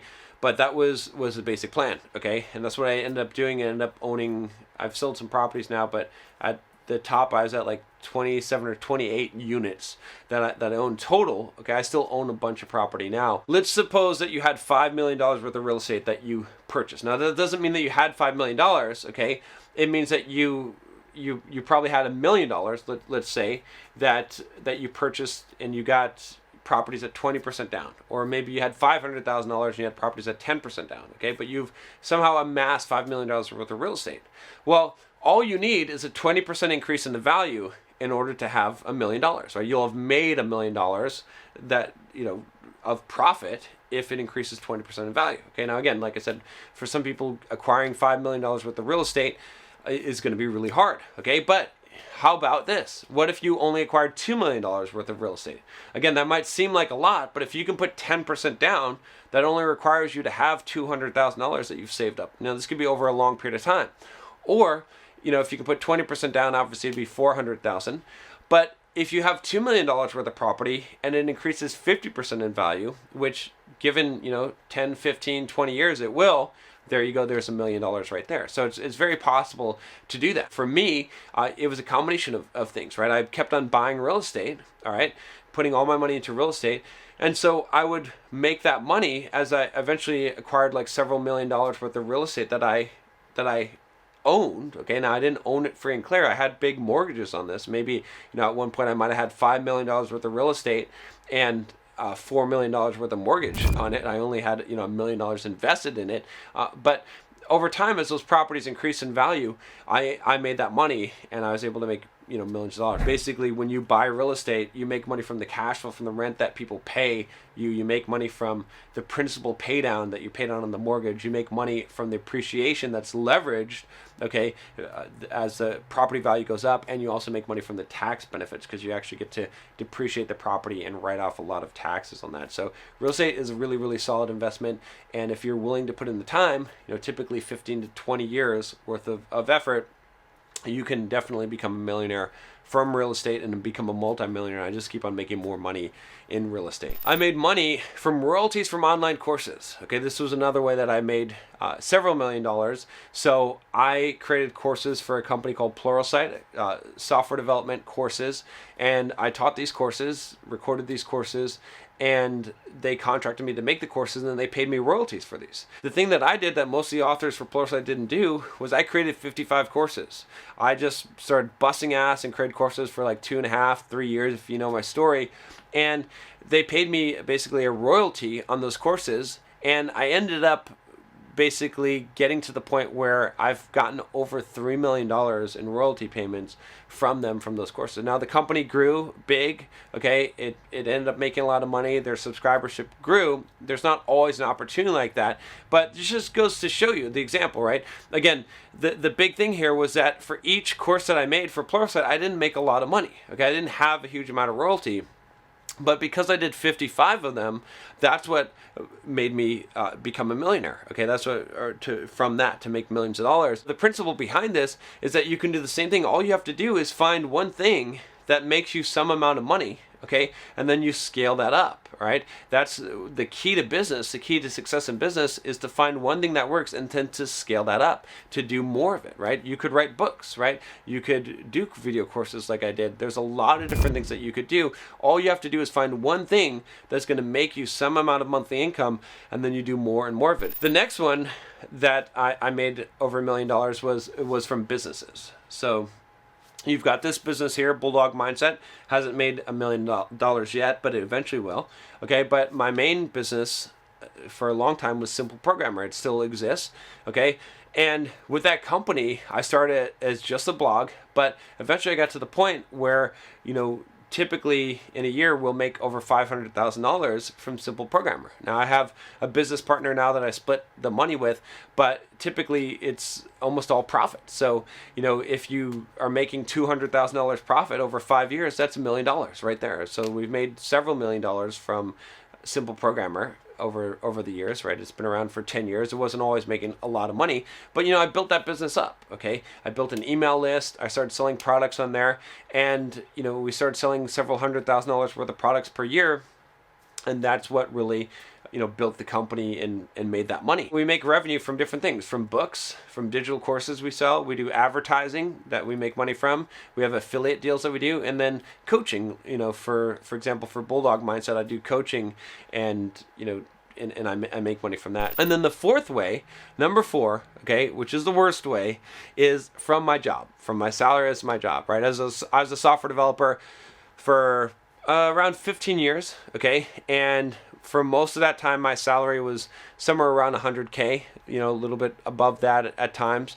So if you add that up, you know, 100K salary for 10 years, that's $1 million. All right. Now you don't get to keep all of that. So it takes about 15 years to earn maybe that much, and maybe more than that, more like 20 years to earn after-tax dollars. But hey, but that's it. That's another way to make $1 million. I didn't go into really the in-depth details of that. You know, if you want some of the in-depth details, there is a place where you can get that. It is in the Bulldog Mindset membership. Today, I am going to be talking about your 401k or retirement plan. Should you invest in it? The answer is not a clear yes or no. I'm not a big proponent of 401k, of retirement plans, and there's a lot of reasons for that. So stay tuned. I'm going to get into the scenarios here, and we're going to look at a particular situation here, and I'm going to give you some guidance that you can use to figure this out, especially if you're an entrepreneur starting a new business and you want to figure out if you should use that money, if you should be investing that money somewhere else, and you want to get on the fast lane. This email actually comes from someone who is in the Bulldog Mindset membership program who wanted to actually have me answer this on the live stream. I didn't end up answering it on the live stream because I didn't see the email in time, but I'll tell you a little bit more about that in a second. But let's jump into the email here. So he says, hope this email finds you well. Unfortunately, I have a prior commitment during today's live stream, but I wanted to still sneak a question in there for it. So as we are now in tax season, my dad and I have been talking about my financial situation. He has more of a traditional or slow lane mindset and wants me to contribute a significant amount of money to my retirement fund. Currently, I am working a job while building my business on the side and could especially use the extra funds now to invest in myself and my company. How do I explain to him that I don't think it's a good idea to contribute to a retirement account, although that is what he has heard throughout his life? I'm not looking for approval from my dad, and I know that my financials are entirely in my control at the end of the day. But I love my dad and just want him to understand where I'm coming from, even if he doesn't embrace the fast lane mindset himself, and that, contrary to his thinking, I'm setting up myself up for financial success in the future. Hope you got this message in time. Thank you for putting this on. Again, if you guys don't know what I'm talking about, there will be a link for the Bulldog Mindset membership. I didn't announce it on the channel. It was only the people that were on the email list were able to get in, and it is currently not open. But if you click the link below, if you're interested, basically the Bulldog Mindset membership is weekly premium videos that you don't see here that are much more in depth on things like building a business, on social skills, on fitness, on mindset in general, really deep topics into there, stuff that I can't really share here on YouTube. And there's a monthly Q&A, we have a monthly book club, we have a private Facebook group, and a lot of really cool stuff that we're adding to all the time. But like I said, it's not open right now, but if you click the link, you can probably get on the waiting list. That's the only way to get in there. It's by invite only. A lot of people, you may be in a very similar situation, right, where essentially you're trying to figure out, okay, you're an entrepreneur, you're trying to start your business, you have a income from a regular job, and do you want to, should you invest in 401k? Should you be putting away the money for retirement? I'm going to give a plug for one of my favorite books here by MJ DeMarco. I actually had him on the channel. You can check out the video, you can find it, of my interview with him, but he sent me a nice little signed copy of this book. But Millionaire Fastlane, you should read this book for sure. I actually just opened up a 401k for the first time as an entrepreneur last year, okay, and I fully funded it. Now, this flies in the face of a lot of the advice that I've given you before. Why did I do this? Well, we're going to have to break down the exact situations and what makes sense or not, and I'm going to give you kind of the recommendation here. So before I get into why I did this, which I'll tell you in a minute, let's talk about, first of all, why you would want to have a 401k. What is the point of a retirement account? The big thing about a 401k or other tax-deferred retirement account is that it's tax-deferred.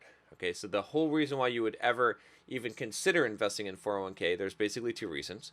One of them is because you're going to get a huge tax benefit, especially if you're, and this tax benefit is worth more or less depending on how much taxes you're paying, so how much money you're making, what tax bracket you're in, right? So I'm in the top tax bracket for a lot of my income. If you're in the top tax bracket, it only means a certain portion of your income.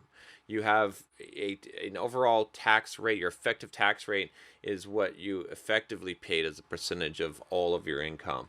So if you're in the 30-something tax bracket, it's only after a certain amount. There's tables that show this. So people freak out and they don't understand this concept. So I figured I would explain that to you. Second one is matching programs from your employer where they're going to match a certain percentage of the money that you contribute to the 401k. So it's bonus extra money. Okay. The downside of, let's say, a 401k. And I'm just going to use 401k, although some of these terms could be used interchangeably. But the downside of having a 401k is this, is that you have to wait until you're at, quote, retirement age, which is what, 66 and a half, I believe. I'm not even sure of the exact number. But before you can withdraw that money, and if you don't, then you have to, if you do it early, except for certain conditions and whatnot, but the basic idea is that you'd have to pay taxes on that, plus you'd have to pay a 10% penalty on that. Traditionally, why I've been against the idea of the 401k has been because even though you're getting the tax benefit, okay, I can use my capital and my money to make more money than that benefit for the most part. Okay, by investing in real estate, I know I can make more money than I'll save, right? So let's say that I have $1,000 and I can either put it in the 401k or I can invest in myself. Well, if I have the $1,000 and I put it in the 401k, let's say that I'm at a 33% tax bracket. So by putting that money in the 401k, I save $330. I know that I can take that money, that $1,000, and I can invest that money, okay, and I can make a lot more than that savings. I do not want to count on, I'm not putting my eggs in the basket of 66 and a half years old, okay?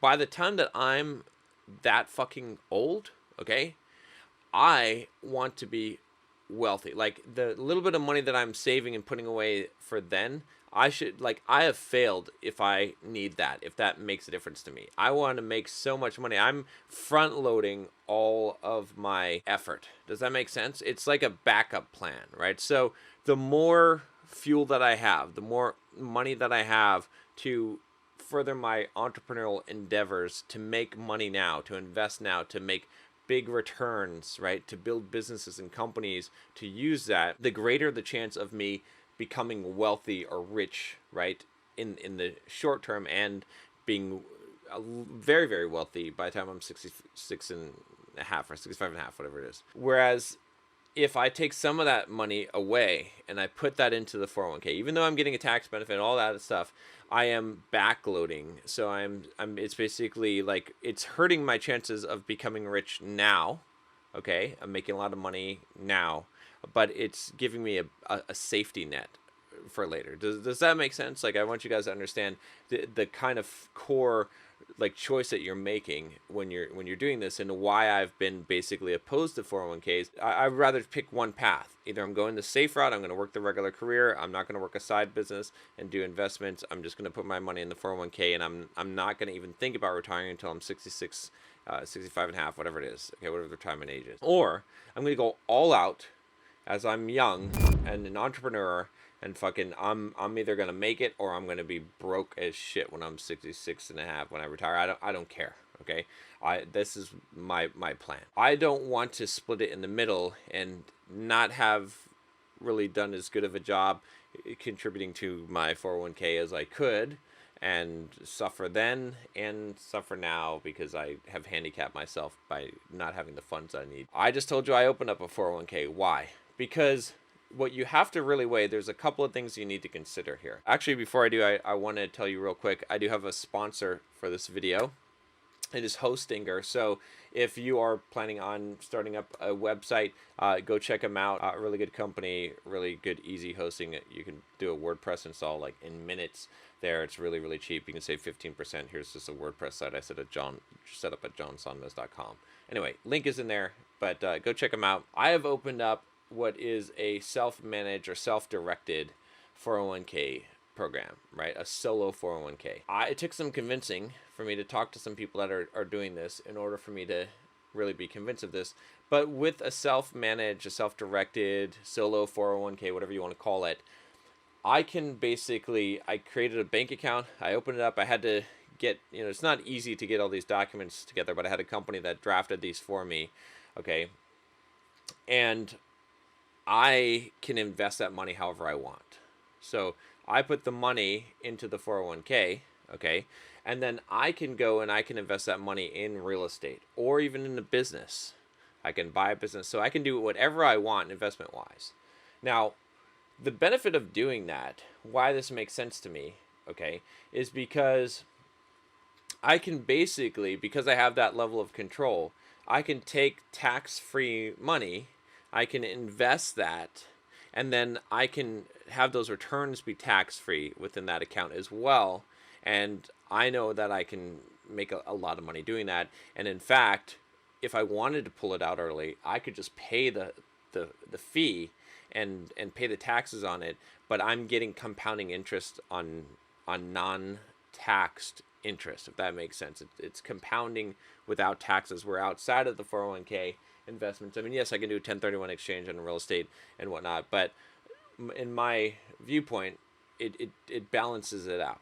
Okay, so it makes sense. I'm reducing my tax burden and possibly knocking myself down some tax brackets, because I am in the highest tax bracket for a lot of my income. So as much as of that I can save, plus I'm paying California taxes, so I might be paying 40 to 50% tax rate on some of my income. So for that, it's pretty hard to beat that return, and I can make that return when it's a solo 401k where I'm managing it and I can do anything with what I want with it. I can even borrow against it, and so I can even utilize those funds, and I can use that to invest partially. I can use those funds, let's say I can combine them with my own personal funds to buy a really big property. So I can actually have access to those funds for the leverage potential of it. But you can see why in that circumstance, why I would choose to do that. It has nothing to do with retiring late.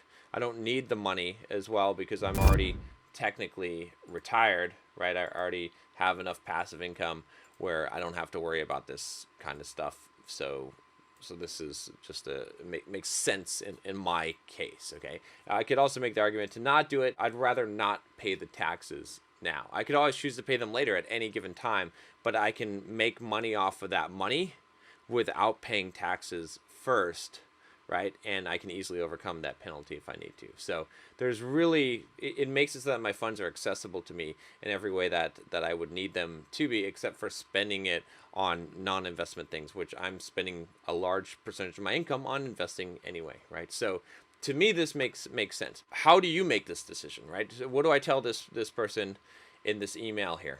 Okay, you know, in this particular case, he's working a job, and he's got a side business, and he could use those funds to invest in himself.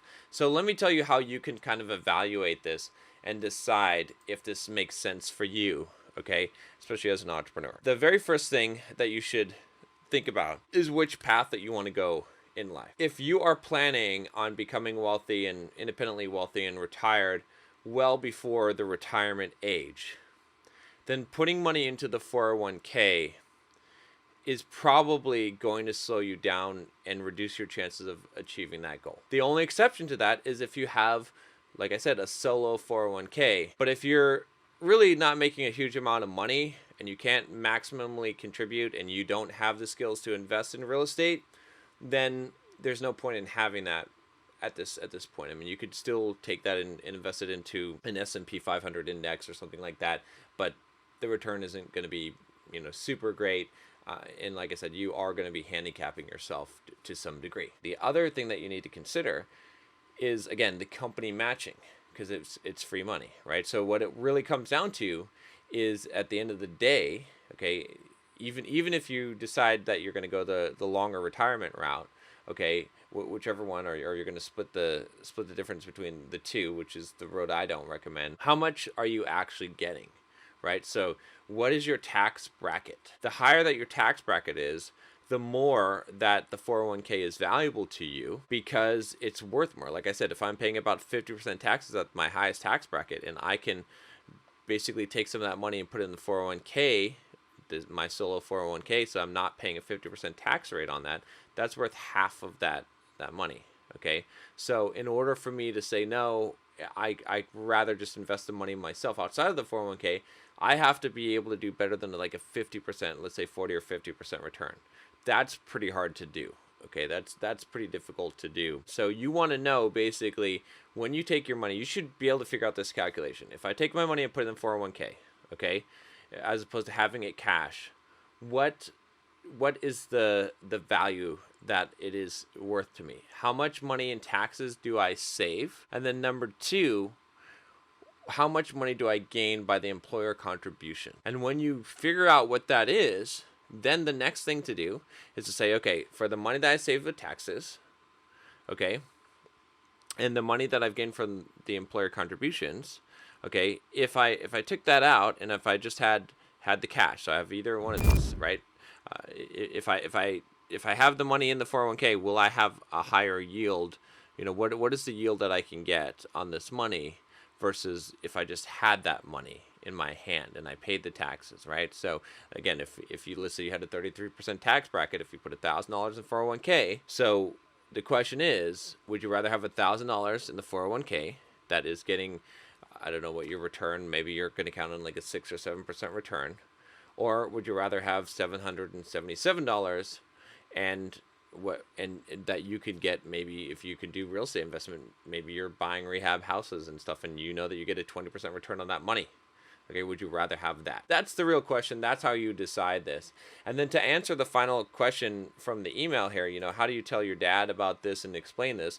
Well, like I said, first of all, it's not that cut and dry. You should run these calculations. I'm not 100% going to say that you shouldn't invest in the 401k. I will say I would never open a 401k account being an entrepreneur without it being self-directed, like a solo 401k, or being able to move it into one when I quit my job. And I think you could do that anyway, because you could do a rollover, but that would be the plan. And if I needed the capital for the business, right, I mean, I would say this is the simplest way that I would explain it to your dad, is I would basically say, look, here's the thing. In fact, you should just give him this book. That would work, right? But I would say, look, here's the thing. I basically I want to set myself up right now to succeed as much as possible now. I want to give myself I'm putting all my eggs in the basket of being successful when I'm young. So I want to give myself every opportunity to do that. I don't want to put any of the eggs in the basket of the retiring old. At that point, I don't care. If I have to live off of Social Security and peanuts at that point, I'm fine. I'm all right. I'm willing to accept that possible fate for the chance of doing really well now, and I don't want to handicap myself in any way from doing that. So I'm maximizing that option, and that's why I'm doing this. Today I'm going to answer the question of how would I invest $1,000. This is a question that I've actually gotten a surprisingly large number of times, and in this video I'm going to tell you exactly what I would do, or more specifically what I would not do with $1,000. I would not invest $1,000. Now, I know this is going to seem heretical to so many people that tell you to be smart and save your money and be wise and invest, and the whole power of compounding interest, okay? But here's the thing, okay? Here's the problem with $1,000 and why I wouldn't invest it, is because the effort required in order to determine what you should do with $1,000 and to manage that $1,000 is not worth the return that you'll get on it. We could do some basic numbers here, some calculations. So let's take $1,000, okay? And let's just say that you've got 30 years to grow that fucker, and you're going to get a 10% interest rate on that thing. At the end of 30 years, it's worth $17,449. Not so good. That's 30 years at a 10% interest rate. Okay, first of all, if you have $1,000, you're not going to get a 10% interest rate on it. Okay, maybe even, you know, what are you aiming for? Like a 5 or 6% interest rate? So it's $5,743. Okay, the reason why I point this out is not because I'm not trying to tell you to invest or to not invest, right? I mean, heck, if we take this and if you have 100 years, you'll do pretty damn good, okay? I can tell you already, $339,000. But we don't have 100 years. We don't have 100 years, okay? The problem with people that are touting compound interest is that they don't understand the time span of things, okay? And the issue is that compounding interest is great when you have a lot of money. So I'm trying to think of a good way for you guys to understand this, because a lot of people misunderstand this concept, but if you understand this, it's a critical factor in your life, right? There's certain things that make sense at certain scales, right? I've done videos on frugality, talking about how basically the utility value of money, okay, is going to determine whether you're frugal or not, right? So the idea is simple. It's basically like this. When you're not making a lot of money, you need to be frugal because every penny that you save is going to count more. Okay, it's going to give you leverage. It's going to give you the ability to get out of your circumstances, to invest, okay, in yourself, okay, to invest in your future, to invest in real estate, to save up money, to be able to reach a point where the investment will actually make sense. At $1,000, it doesn't make sense. But as you start to climb in your income, you start making a lot more income, that idea of being frugal doesn't make sense, okay? You can get the Starbucks lattes. It doesn't matter. You can do that every morning. It doesn't matter, okay? If you waste $5,000 or $10,000 a year, it doesn't matter when you're making $300,000 a year, okay? It's a drop in the bucket. It doesn't make a difference. It's not going to affect your financial future. If you're making $40,000 a year, if you waste $5,000 or $10,000 a year, that's the difference between getting out of the hole and going deeper in the hole, okay? It's a huge, huge difference. So the same thing is going to occur here. If you have $1,000, it really doesn't fucking matter what you do with it. It really doesn't matter. Whether you blow it on hookers or you invest it in the best investment that you can make, okay, and I'm assuming that you're not really going to get more than 10 or 15% interest, okay, with $1,000, you're probably, that would be stretching it. Anyway, it's not going to matter, right? And we can look at this calculator, like I said, $1,000, let's say if you had, 20 years, and we'll be generous and give you 15% interest, still $16,000. Not life-changing, not going to make a difference, not going to make an overall difference in the quality of your life, not going to make you rich, not going to make you retire early, not going to make you wealthy, okay? So that's why I would say stop worrying about $1,000. Now, with that said, there is a place I would invest $1,000. I would invest it in myself in two ways, one of two ways, okay? One, in personal development, okay? So buying books, courses, education, maybe attending a seminar, okay? Membership to something useful. If you want something, Bulldog Mindset is a good one. Anything that is going to grow you as a person, okay? And teach you skills that are going to allow you to make more money, all right? That's one. The second thing I would do is potentially invest it in yourself again, but in the form of a business, of your own side business. Okay, so maybe you need to get started. You're bootstrapping your business. Okay, it might make sense to spend some money to buy a server. Okay, to buy some hosting, right? Okay, to spend some money on maybe on Fiverr to get a logo and to get that going, to set up your website, right? To maybe pay someone for some of the services that will help you. Maybe pay for a monthly service fee for like an email list and things like that, okay?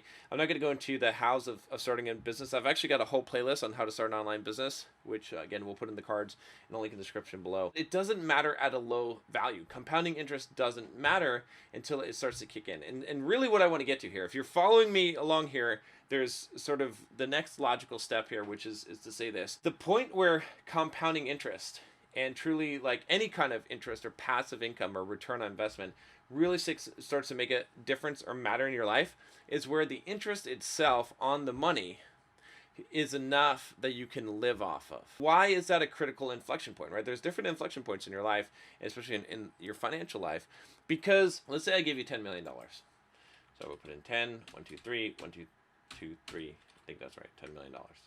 Okay, $10 million. All right.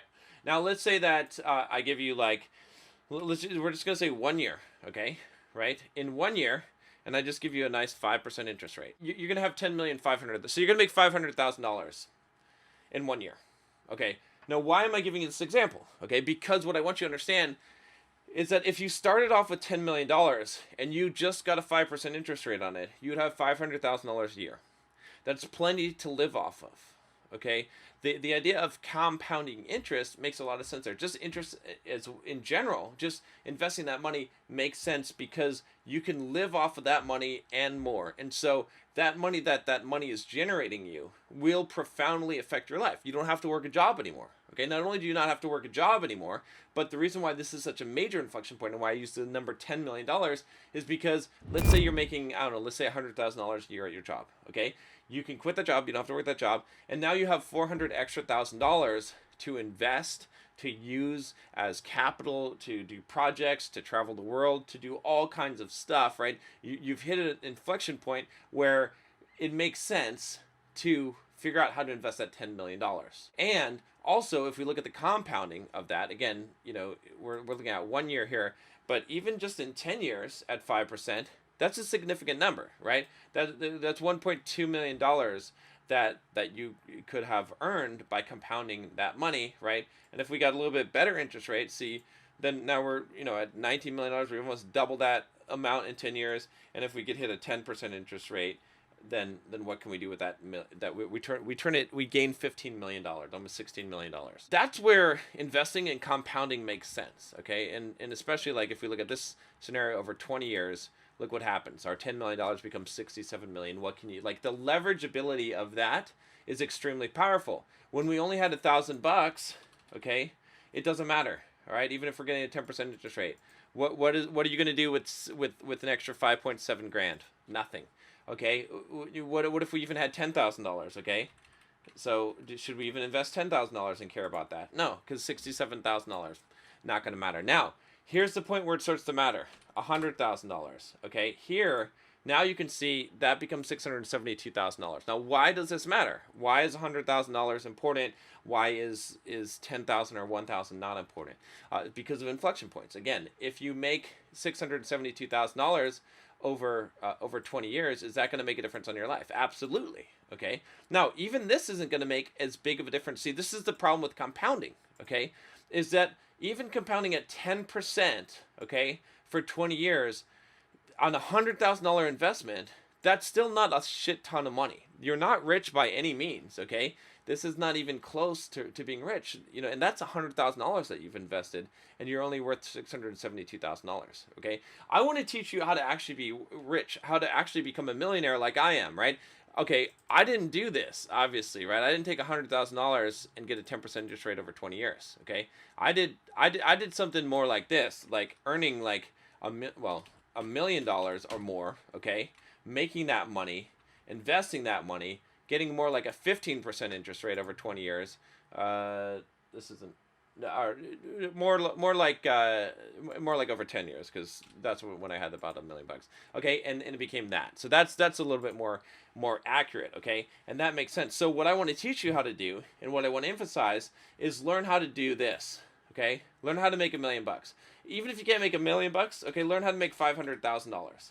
Okay, because if you learn how to make $500,000 over 20 years, okay, and you get a good return on that, you're gonna make a lot of money. You're gonna become wealthy. You're gonna become rich. You're gonna become retired. Okay, and you'll become, what you could consider retired probably in 10 years. Okay, you're not gonna be super wealthy, but in 10 years, right? If you have this amount, okay, and then we plug that in, and then every year you're getting, let's say you just even get a conservative 7% return on $2 million. That's like about $160,000 is what I say. About $160,000 to live off of. That's plenty. You're out of the rat race. You have enough money to live off of, to live comfortably off of, right? So that's where you're wealthy. Okay.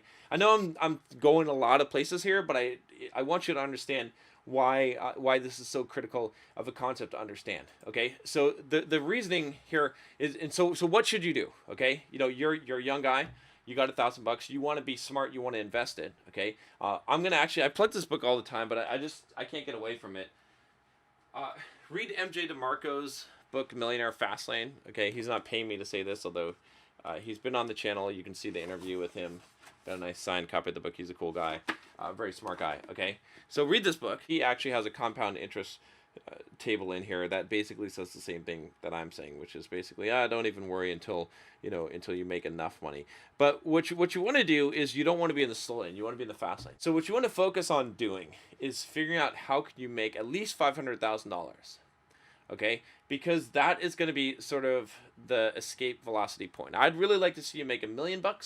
Okay, $1 million is a little harder, but anyone can make $500,000. There's a lot of ways to make $500,000. If you just work a regular job over 10 years, okay, and it's a highly skilled job like a software developer or something like that, you can make and save $500,000. Okay, now at what point should you actually start investing? Well, at the point where you have enough money that you can actually buy some real estate. Why? Okay, why do I say that? At $1,000, you can't buy real estate, right? You might be able to do some crowdfunding, but really not. It's not going to make much of a difference anyway. Okay, but even at maybe $20,000 or so, maybe you can buy a house. Maybe you can put a down payment on a $100,000 house. Okay, and the reason why I say that is because your return on investment, your irrespective rate of return, IRR, is going to be possibly somewhere in the 15 to 20%. That makes a big difference when you look at compounding over time. Okay, that can even turn, right? Because if you know, there these small differences in interest rate make a huge difference. So if we took our, like, let's say you've got $25,000 saved up, okay, and let's say that we give that, you know, 20 years, and we let you have, you know, a 15%. Let's say a 20% interest rate, because if you're really investing carefully in real estate and you count the tax benefits and you count the appreciation benefits and the leverage, okay, to get a 20% return on your money is not really that hard, okay? So now we're talking, okay? Your 25,000 in 20 years becomes 958,000. Now compounding interest is important and valuable to us. Even if we, you know, even if you could just invest that $1,000 in real estate, okay, it doesn't matter. Okay, even now the 10 is going to be marginal. Okay, so you know 10 it's a marginal but not life changing. But look at how much of a difference starting with 25 G's makes, right? It makes a huge fucking difference. It's almost $1 million. Okay, so that's why I say this is those small bits of money. It's fine. Okay, like be smart, be frugal when you're young, save up that money. But don't invest that money into the stock market and get 6 or 7%. You're not going to get enough of a return that is going to make a difference, okay? But real estate, you will. And I'm not selling you a real estate course here. I just happen to have made millions of dollars from real estate, okay? And I know this. I've made millions of dollars in business. I've made millions of dollars in real estate, okay? So I can tell you what makes sense. So up to that point, what are you doing with that money? Up till you have that amount. You're reinvesting in yourself. You're investing in your skills and your career. It's all about leverage. Making money, okay?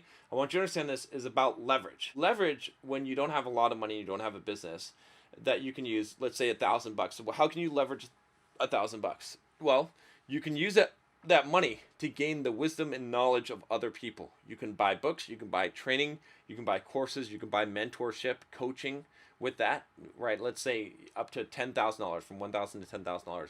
You can spend that money and you're going to get the leverage of other people's time. You can learn everything on your own the hard way, or you can use leverage in order to get books, training, materials, coaching, all kinds of things that are going to allow you to leverage your time to increase your skills so that you can make more money. Okay, at that point, it makes more sense, right? If you can figure out how to, instead of making $50,000 a year, make $100,000 a year, and it only costs you $1,000 to do that, okay? And believe me, I've got plenty of courses and stuff that can help you to do that. To teach someone how to make $100,000 a year is not difficult at all, okay? It doesn't require a huge amount. But if you can invest $1,000 or $2,000 or $3,000 and now make $50,000 more a year, that's a huge, huge amount of leverage. That's better than taking that $1,000 and putting it in real estate. That's better than taking that $1,000 and putting it into a side business that isn't going to generate you a lot of money because it's going to take a long time to get off the ground. Okay. Now, leverage in a business. Okay. Leverage in a business looks like this. It looks like hiring employees. Okay. I've got people that work for me in my business, right? I can pay them. Okay. And when I pay them, they work for me, but they generate me hopefully more income than I pay them. That's leverage. It doesn't use my time. I'm able to leverage their time to make more money. That's how entrepreneurship works. Okay, so I can leverage that money. That is profit that I'm making for a business. Now, that money might look like $20,000, $30,000, okay? Because it's money that I would be taking out of the business as profit, but I'm putting back in to pay employees to be able to grow the business and expand it, okay? Then we have the third level of leverage, or the third area of leverage, which is the leverage of real estate or investments. It works best in real estate because if I put 20% down payment on a house, okay, I put my, let's say $25,000, let's say 25% down payment, no, 20%, we'll do 20%, okay, $20,000 on a $100,000 house. The bank gives me $80,000. So I have a 1 to 4 leverage rate. For every $1 I put in, the bank is putting in $4, okay? That means I'm 5xing whatever the appreciation of that asset is, okay? So if that house goes up 10%, on my money, I don't make 10%, I make 5 times that. I make 50% on my money. Okay, not to count the other additional benefits that you'll have, such as depreciation, which will cause an offset of your taxes or deferment of your taxes, plus the actual cash flow that you get from the property itself. But it doesn't have to cash flow. It could just break even, and you're making money off of the leverage, off of the asset appreciation. Okay, and you could say, well, houses don't really appreciate; they just inflation happens, and so the price goes up with inflation. That's fine. But if you're 5x leverage, okay, then you're getting 5 times that inflation amount, right? Let's say that properties go up, let's say 3% per year, and inflation is 3% per year, and they're keeping toe with that. That's fine. Okay, if you're 100% invested in it, where you've paid cash for the property, then it's a wash. I agree. But if you have leverage, okay, and you have only put 20% down, and you get 5x the return on that, you get 5x times that 3% return. So you're still going to get 12% on your money in that case. Okay, so anyway, that's basically why I would not invest $1,000, or how I would invest $1,000. It just doesn't make sense to to go and put it in a bank account and try to get some interest on that. It doesn't make sense to put it in a CD. It doesn't make sense to put it in, for God forbid, do not fucking put it in Bitcoin. That's stupid. Okay, I've done videos on this. That's speculation. Okay, it's stupidity. All right, if you do that. All right, but it doesn't make sense. It doesn't even make sense to try and buy real estate. Basically, so let me give you some real pragmatic, practical advice here. I take that money and I invest it in myself. Right? If $1,000 is a lot of money to you, okay, then you should spend that money on education. So to the point where $1,000 isn't a lot of money. Okay, because the thing is, $1,000 is all it takes to buy enough information, if you're willing to put in the time and read the books, to easily get you to a career making $75,000 to $100,000 a year. Okay, now it might take you 4 to 6 months worth of work. Okay, but if you're willing to do the time, and $1,000 is a lot of money to you, that's where I would put that money. I put it in courses. I put it in books. Okay, I put it in mentorship. Right, if I could afford the coaching, I would put it in coaching. Okay, to get myself to the point where $1,000 isn't a lot of money. Okay, now let's say that you're making $100,000 a year. Now in 1 year, let's say that you can save up, $10, $15, maybe $20,000. Okay, now you can start taking a fraction of that and continue to invest in yourself so you can increase your skills. So hopefully next year you can make $110,000 or $120,000. Maybe start a side business. Okay, you've got a little bit of extra money to be able to do that. Okay, because you invest in your career first to make a lot of money. Once you have done that, now you want to save up and get 25 grand. Okay, once you have 25 grand, now let's go and find you a property to invest in. Now let's start doing some real estate investing, okay? Because now we're looking at leverage. Now we're looking at returns that might be in the 20%. And remember that calculator that we looked at here, right? This is why I'm saying this, is because if you have 25 grand and you can get, 20 years to grow on that, and you get 20% interest rate on that, well, that's pretty fucking good. Like, you're going to be able to earn $1 million. And I can guarantee you that if you're investing in real estate and you're using leverage, this 20% IRR number is not a difficult number to hit. Okay, it becomes a little bit harder when you're dealing with larger amounts of money, and you have to you can't get that kind of return with value adds on the property. We're not getting into details there, but let's say that what you're doing is you're basically adding $25,000 a year. Okay, so you've got your initial 25,000, you're saving 25,000 a year, and this number will go up over time. But let's just say you just did that. Look what happens here. Okay, in 20 years, $6.5 million. Who can't save $25,000 a year? Okay, maybe you're saying, oh, I can't save $25,000 a year, John. You're crazy. That's right. Okay, good. So that's why I said take your $1,000, invest it in some education to get to the point where you can make $100,000 a year. If you can make $100,000 a year, you can live frugally and save $25,000 a year. And once you get to this point where you're saving the $25,000 a year, okay, then you're going to be able to make more money, right? You're going to have a little bit of extra money. You can invest in a side business, right? You can start building up, your wealth, and start taking some of this money and being able to invest more and more of that over time. And so even if you just stayed at this point, or even if you started with the first 25,000, and let's say that you never made any more money in your career, and you're just able to save maybe 10,000 a year, and you just started investing money in yourself, or you didn't want to live super frugally, you're still going to do pretty damn well in 20 years. That's enough money to retire. Okay, that's enough money to be wealthy. So anyone can become a millionaire. Anyone can become wealthy. You just have to be smart about this, okay? And that's why it's so critical. Like, this choice, this decision is very, very critical. Because remember, if we started out with this $1,000 and you said that you're going to invest that, okay, you wouldn't be able to save $10,000 a year. Maybe you'd be able to save, another like $3,000 or $4,000 a year. We'll be generous here. Then after 20 years, you're only gonna have $1 million, okay? That's no good. It's just a waste of time. Don't even fuck with that shit, okay? Instead, what I want you to do is I want you to invest the money first to increase your skills, so that you can actually do something like this and have 25,000 and hopefully invest another 20,000 or more a year, because you're able to earn a lot of money and now you're going to actually be rich. In this video, I am going to be answering a question about how to make money on YouTube, whether or not you have enough YouTube subscribers or you have enough of an audience to make money, and how much you need, how much money you can make, and the process for doing this. So Grant says, hey John, I have another question for you, possibly a good video topic. I have roughly 20K subscribers soon, and I want to raise 5K for my summer ventures, mostly having to do with conference, gas, and hotel fees as I travel the Midwest for security-related conferences. Do you think raising 5K with roughly 20K subscribers on YouTube is enough? My guess for this answer is yes. If so, what kind of product would you recommend I sell? I'm not looking to spend an immense amount of time into a sophisticated product, as my main priority is to add as much value to my audience as possible to build trust. Okay, good. I'm thinking about writing a Kindle ebook, but even then I may not have enough quantity to buy a $10 ebook, for example. Thanks in advance. Hope all is well.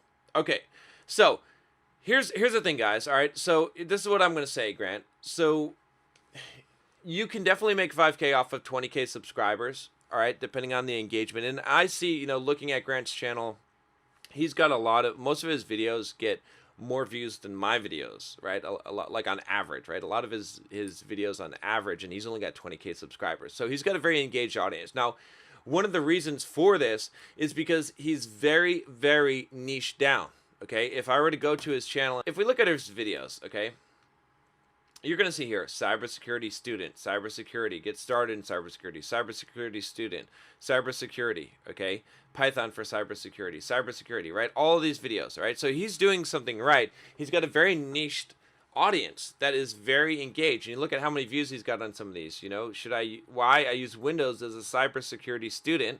Great, awesome, 22K views, look at that, okay? So he's really kicking ass. All right. In fact, if we let this run out, okay, in about a year or two, he's going to surpass my channel, probably, maybe in about 2 years, for, you know, if things go at this rate. Okay. So he's doing good. All right. He's got a really engaged audience. This is key. Look at this one, 81K views. What you should learn before cybersecurity. So here's what I'm going to do, Grant. He's got a video with 821K views. Holy shit. Wow, Grant. Bravo, my friend. Bravo. That is awesome. So the reason why I'm doing this is because I'm trying to figure out what is the most popular content, so I can tell you what kind of course that you should create. So Day in the Life of Cybersecurity Student is obviously pretty popular. What you should learn before cybersecurity. This is very popular. Here's why Python is used in cybersecurity. Okay? Why use Windows as a cybersecurity student. Okay? How not to start a career. There's a lot of good topics here, right? We can almost take these 4 videos and you can make a course about this, right? So what if you create an online course, a video course that is basically for cybersecurity students that tells you what you should learn before cybersecurity in Python using Windows, right? Something like that. All right, I think that could be a course. Again, you spend some time thinking about this, but you know, I don't know if I would create what you should learn for, but maybe something like cybersecurity, getting started in cybersecurity. Okay, that would be a great course, right? How to get your first cybersecurity job, right? From cybersecurity beginner to cybersecurity expert. You know, a boot camp for cybersecurity. I'm trying to think of ideas, right? Basically what you want to do, and you know, the titling, the naming, I'm not going to be able to just come up with here, but looking at these things, what I would do is I would create a course based out of Python, okay, that's, you know, in Python, that is all about like how to learn, how to get into cybersecurity, right? And for students that want to do that, okay? That's what I would create here, okay? And if you create that course, I think you're going to have a lot of success. All right, so let's talk about, before we get into that though, how you would do this, all right, and what is really critical here. So one of the things that's missing here, in fact, we're going to go back here for a second because I want to see what's going on here. Let me look at the newest videos. Okay, so let's see, three techniques I use to study in cybersecurity. This is great. It's just, he's doing a good job. All right, so let me look here. All right, I want to see, something to complete. So he's promoting his other videos here. All right, but the thing that I'm not seeing is an opt-in for email. Let me see what happens when we go to the website. Build your entry-level cybersecurity career. So he's got, this is really good, okay? So prepare section, right? He's got posts in here. He's really like, this is some kick-ass shit. All right, this is like a lot of people that I coach. I'm not even directly coaching him, right? I've just given him some advice, right? They are not doing anywhere close to this, right? Is this an affiliate link? Hoping so. Pluralsight review guide video. Let's see, where is the links to Pluralsight? Okay, man, what is going on here? Buy a Pluralsight subscription. Why aren't these links working? Oh man, you got to get these links working here on the image, on everything. It needs to be clearly clickable. Let me see if this is an affiliate offer. It looks like this is an affiliate offer, so that's good. If that's an affiliate offer, yeah, it is. Okay, okay, so he's making some money from this. This is good. Okay, so. But here's the thing that I was looking for is when I go here, I want to see a pop-up. In fact, before I go here, I want to see a call to action at the end of this video, okay, that says, take this quiz to see if you're ready to start your cybersecurity career, or to see if cybersecurity career is right for you. I want to see that at the end, on the end screen. See, I'm not seeing that. In fact, I'm not even seeing an end screen here, okay? And then I want to see that link in the description. And then I want to see, something like, here's my free email course on cybersecurity. Okay, I want to see this in the description here, because what I want you to do, Grant, is I want you to start collecting email addresses so that you can do a launch. Now, can you make this cybersecurity course and sell it directly off of YouTube? Yeah, you can do that, okay? But the chances of you selling it are going to be a lot less, right? So if we just took like a typical video, right? This is how we're going to figure this out, okay? So, some of these videos are hitting really hard, okay? I would not recommend doing like a review of this is probably bad, but because there's no need to do this. Like, this is a very focused channel, so I would not disrupt that. But let's go here. Okay, and let's take like an average kind of video here, right? So 1.5, 1.7K views. Okay, so let's say that you get 1.5K views on a video. Out of that, you get, let's say, 1% of people to buy your course, okay? So if we've got 1,500 people, right, times 1%, right, we're at 15 people. So we get 15 people buying, let's say, a $300 course, okay? Then what are we at? We're at 15 times 300. So you're gonna make what, $4,500. So that's almost your goal right there. All right, so that's the answer, Grant. You sell a $300 course and you sell it from YouTube, and you will make $5,000. There you go. I'm done. No. Okay, so you have a higher potential than that, right? So, off of one video, can you sell this? You should be selling this off of multiple videos. You should do a whole launch. So here's what I'm going to recommend that you do. Okay, I want you to get a book launch. All right, I want you to go to that. I want you to buy that book. All right, I want you to read that book. And I want you to just follow the plan there. Just a simple, basic plan of how to launch. Okay, what I want you to do, though, before you do that, is I want you to get email address sign up. Okay, again, if you go to my stuff here, right, you're gonna see here for Bulldog Mindset, right, you're gonna see in the description the first link, are you a Bulldog quiz? Take the quiz and find out. Okay, if you go here, you're gonna take a quiz. All right, you're gonna start this quiz. It's a good quiz. It will tell you your Bulldog score. Guys, if you haven't taken the Bulldog quiz, now's a good time to do it. Go test this out and go check it out. All right, at the end of this quiz, it's gonna ask you for your email address. Okay, and then you are going to be on my email list. And then I'm going to email you when I launch stuff, right? So I launched the Bulldog Mindset membership. People that took the quiz, they were able to get access to that, and now they're in the Bulldog Mindset membership where I have exclusive content there, and that's how I'm making money from that, right? So that's the thing that you need to do, Grant, is you need to get the email addresses. So when I launched the actual Bulldog Mindset membership, I sent a sequence of emails, right? I used that launch sequence, right? I've been doing launches for a while here, but that's what you're going to need to do. So should you make an ebook? No. You should make an online course. You should collect email addresses. Okay, start doing that. You should be doing that for your business anyway. And then you want to do a launch using Jeff Walker's launch formula. Okay, and you're going to do a launch on your YouTube channel. You're going to make specific videos that are for that, right? Saying that you're gonna, what the course is about, like a preview of it and all that. You're just gonna follow what he does, okay, or what he recommends, and then you're gonna send emails launching the course, right? So maybe you have the course open for like a week, and you're gonna do like 5 days worth of emails. Maybe you're gonna do 7 emails in those 5 days. You're gonna give a discount for the launch. Make your price around, I don't know, around $300. I think is probably worth it, right? Maybe the course is $500. And then you discount it for your launch to $300, or maybe you start at $300 and you discount it by $100 to $199 for the launch, okay? And then that's how you're going to sell it. And that's going to work a lot better, right? Because you could have, you know, on your email list, you might be able to have, like, let's say you had 15,000 people on your email list. This will make the numbers real easy, right? Because we said if you had 1.5K, okay, subscribers are people that watch your video, and you got 1% of them to convert, which you might be able to do just based on your content, okay, that you'd make $4,500 because you have 15 sales, okay? Well, if you have 15,000 people on your email list and you get 1% of them to convert, Grant, you're gonna be riding from conference in a rented Lamborghini that you got from Turo, because you're going to make $45,000 on your launch, okay?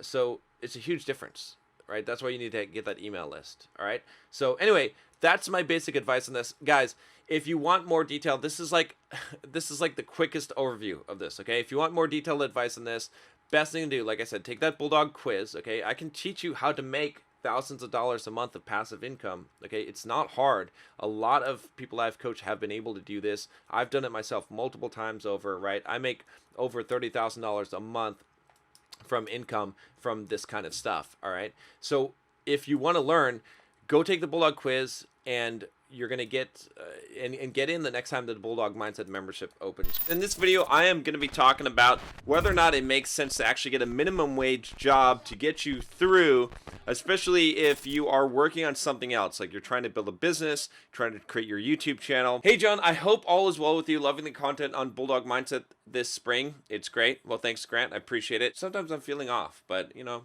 I don't know, feeling good today, so we'll see what happens.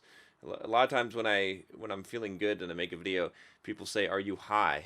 I need your insights. I had an internship this summer and just got contacted that everything has fallen through, meaning I have no summer job. Instead of trying to get a minimum wage job, now that internship application season is over, I'm thinking about trying to up my content via YouTube, website, and personal projects.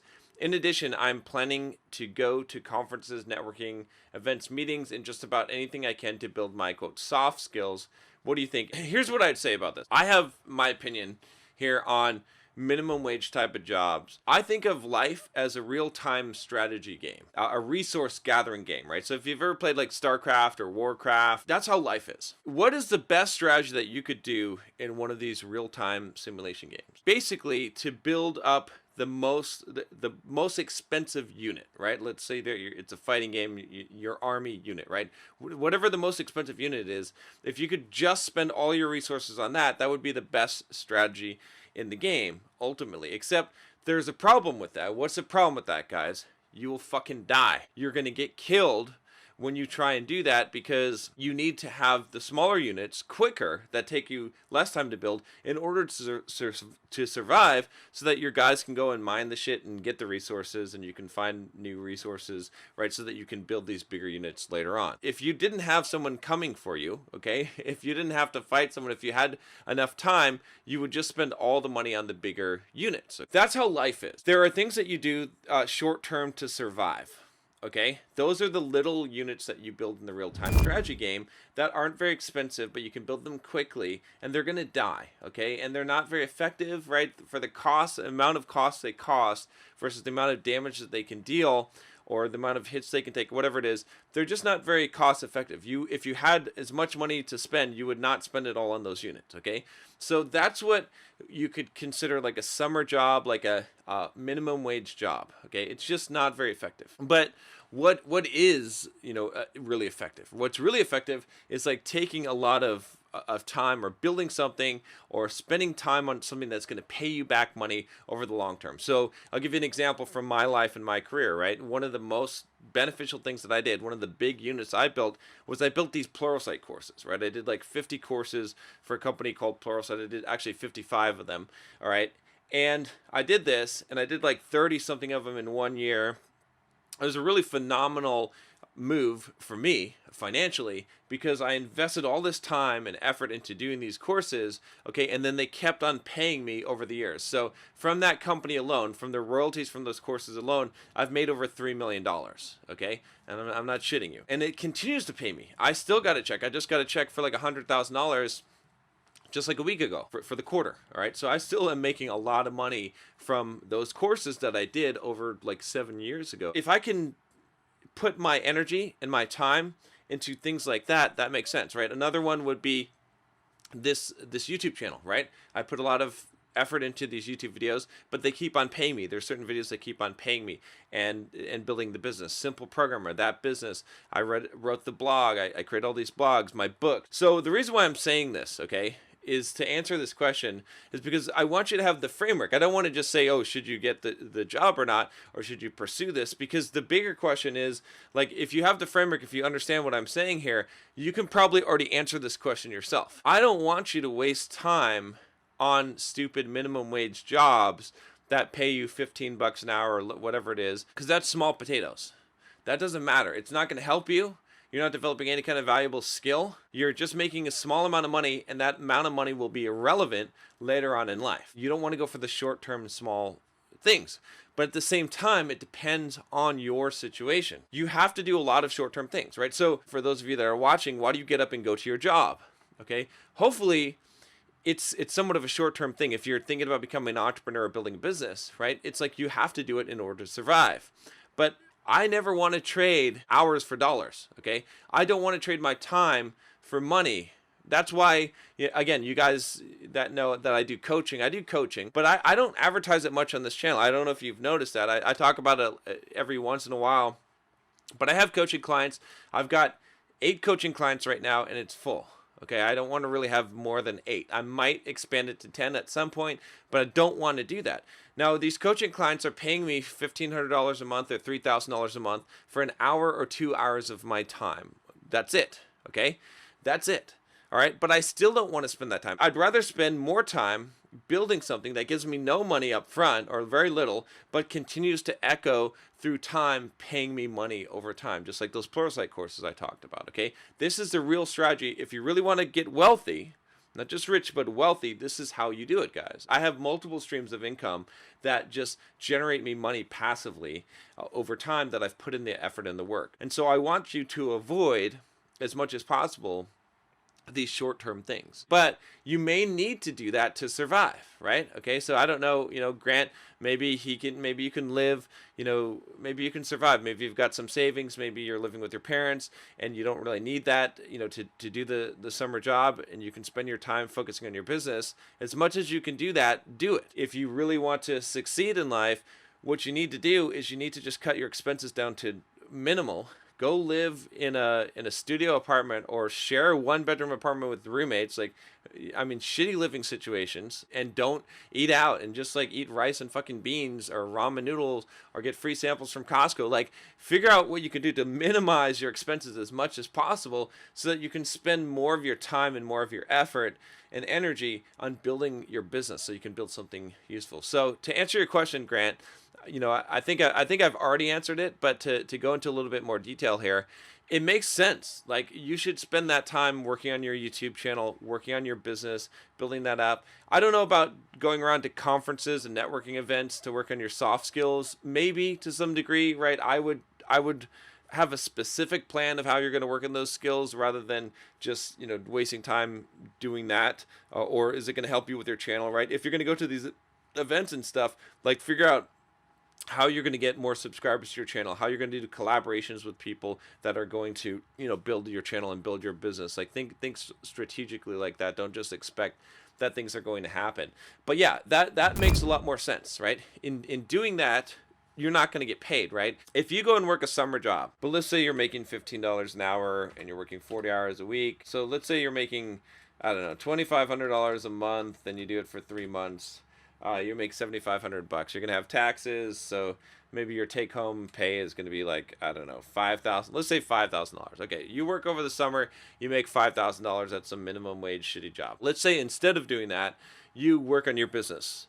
Okay, you work on creating YouTube videos, expanding your channel, like just devoting as much time as you would. Like instead of clocking in for 8 hours a day at a job, you clock in at entrepreneur job and you build up your business and your channel. You're not going to get paid $5,000 immediately for doing that. But the work that you put in that summer, the 3 months worth of work that you put in, treating it like a real job, okay, maybe in the first year it pays you, let's say, $1,000. I think $1,000 or $2,000 is probably a reasonable one. Let's say it pays you $2,000. In the fourth year, you make another $3,000 or $4,000 or $5,000. You see what I'm saying? It's like overall, you're going to make a lot more money. If we look at which way that you spent your time would be more profitable in 10 years, especially building up your business, for sure it's going to be more profitable for you to be spending the time working on your YouTube channel, working on building up the business, right? You could even do some freelancing or some contract work or things like that to get some experience, or consulting,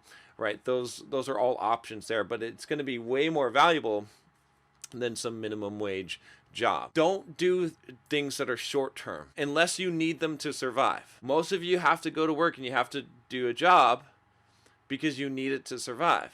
But anytime you're trading hours for dollars, you're not getting rich. You're surviving. That's the thing. Even if you're making a lot of money, okay? As a software developer, at one point I was making $100 an hour at a regular job, just a regular like 40, 50 hours a week job, okay? But I was still just surviving. I was not thriving. I was not going to get rich from that, okay? I was not going to become wealthy because as soon as I stopped working, the money stops coming in, okay? And so that's why I actually quit that job.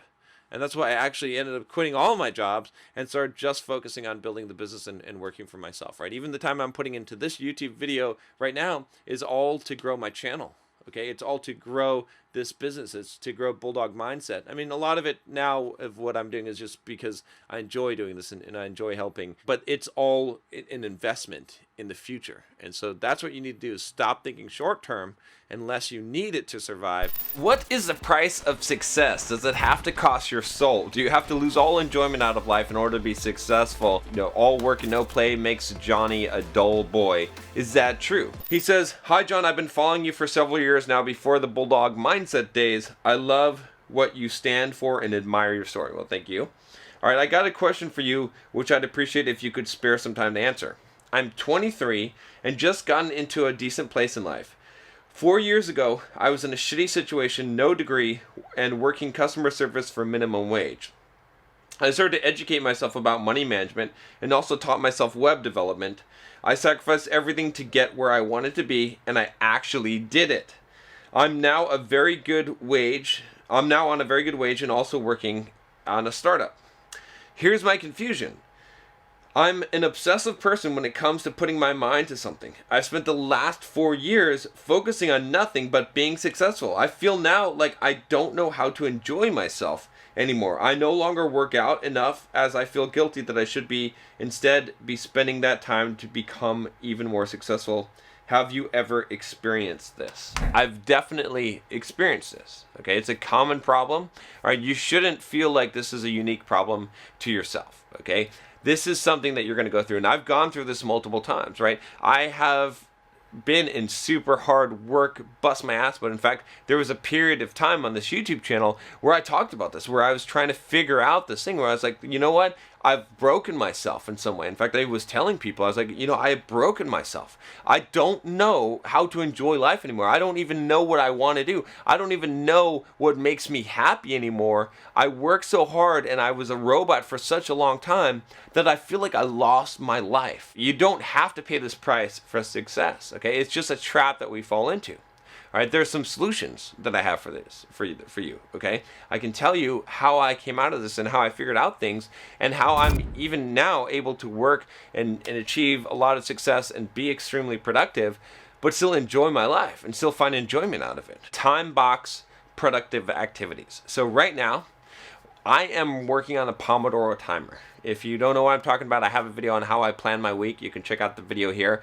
It's one of my more popular videos. I also have a link in the description below. And what I've done is I have so many Pomodoros that I do per day. Right now it's 10 per day. Again, I do typically 4 to 6 on weekends. I don't touch social media. I don't touch anything, not even email, until I'm done with the work for the day. I do wake up in the morning, do 10 Pomodoros. That's what I've been on. All right, that's been my routine for the last at least month or so. It's been really, really good. And during the breaks, I just read. Okay. Now, the reason why I'm telling you this is because back before I started doing the Pomodoro technique, and I fell off this for a while, and I paid the price.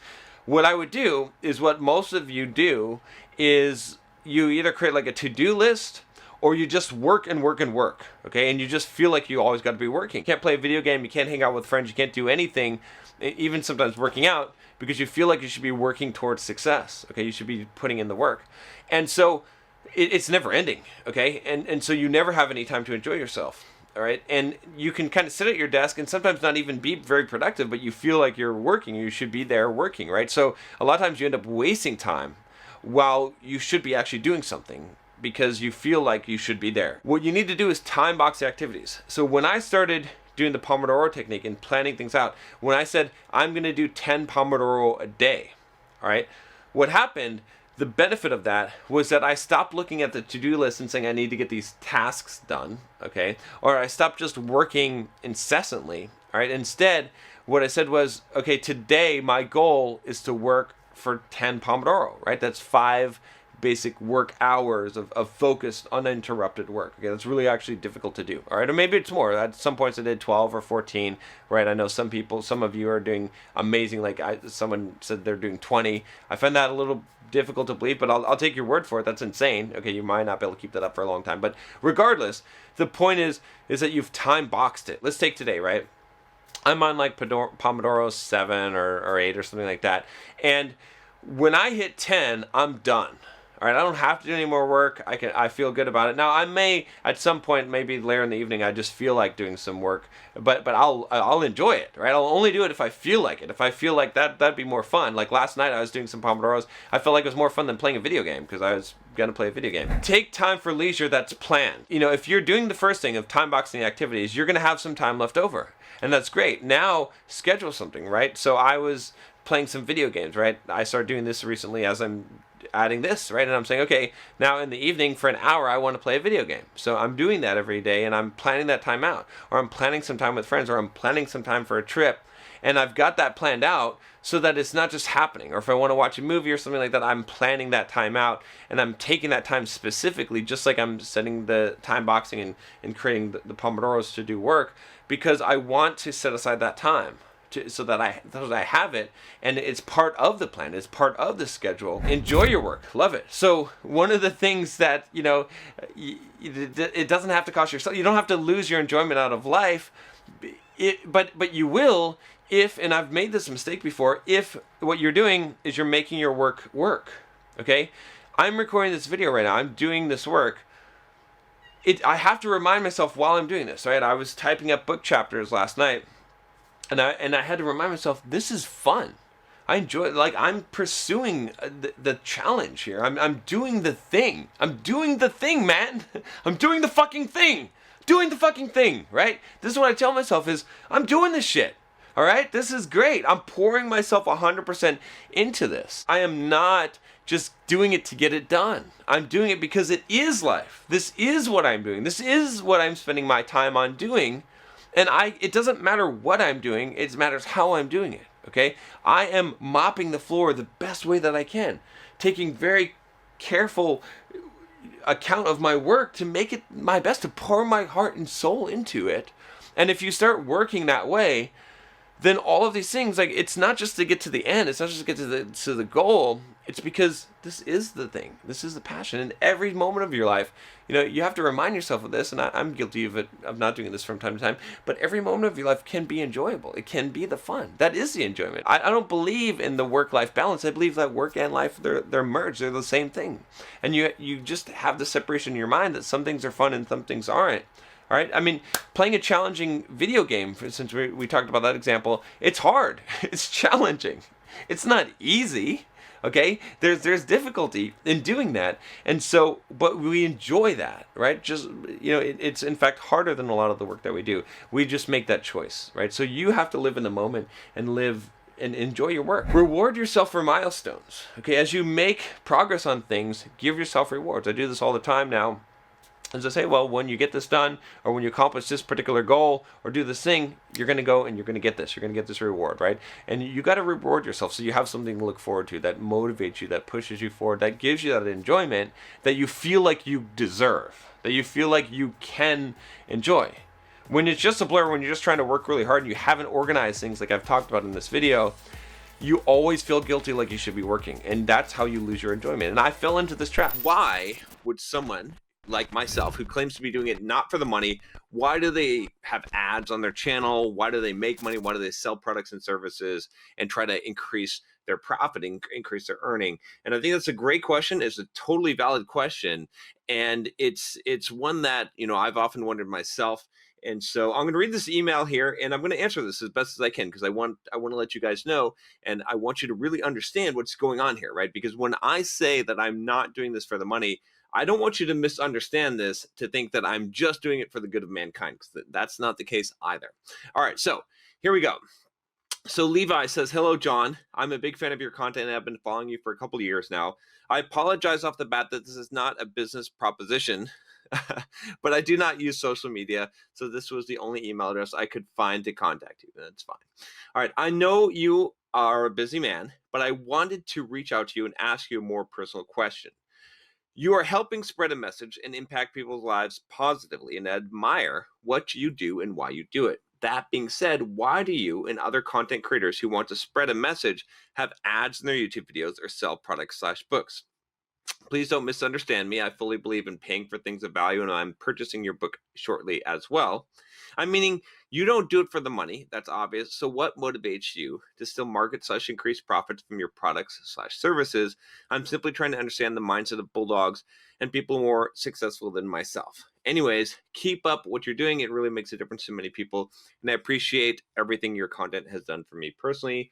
Best you, Levi. Okay, so here's a great example. Levi is a great guy. Why? Because he's smart. Okay, why is Levi smart? Because he has tact. Because I know what he's really asking me here. He's really asking me basically like, you say you're doing it for the good of mankind, or that you're not doing it for the money.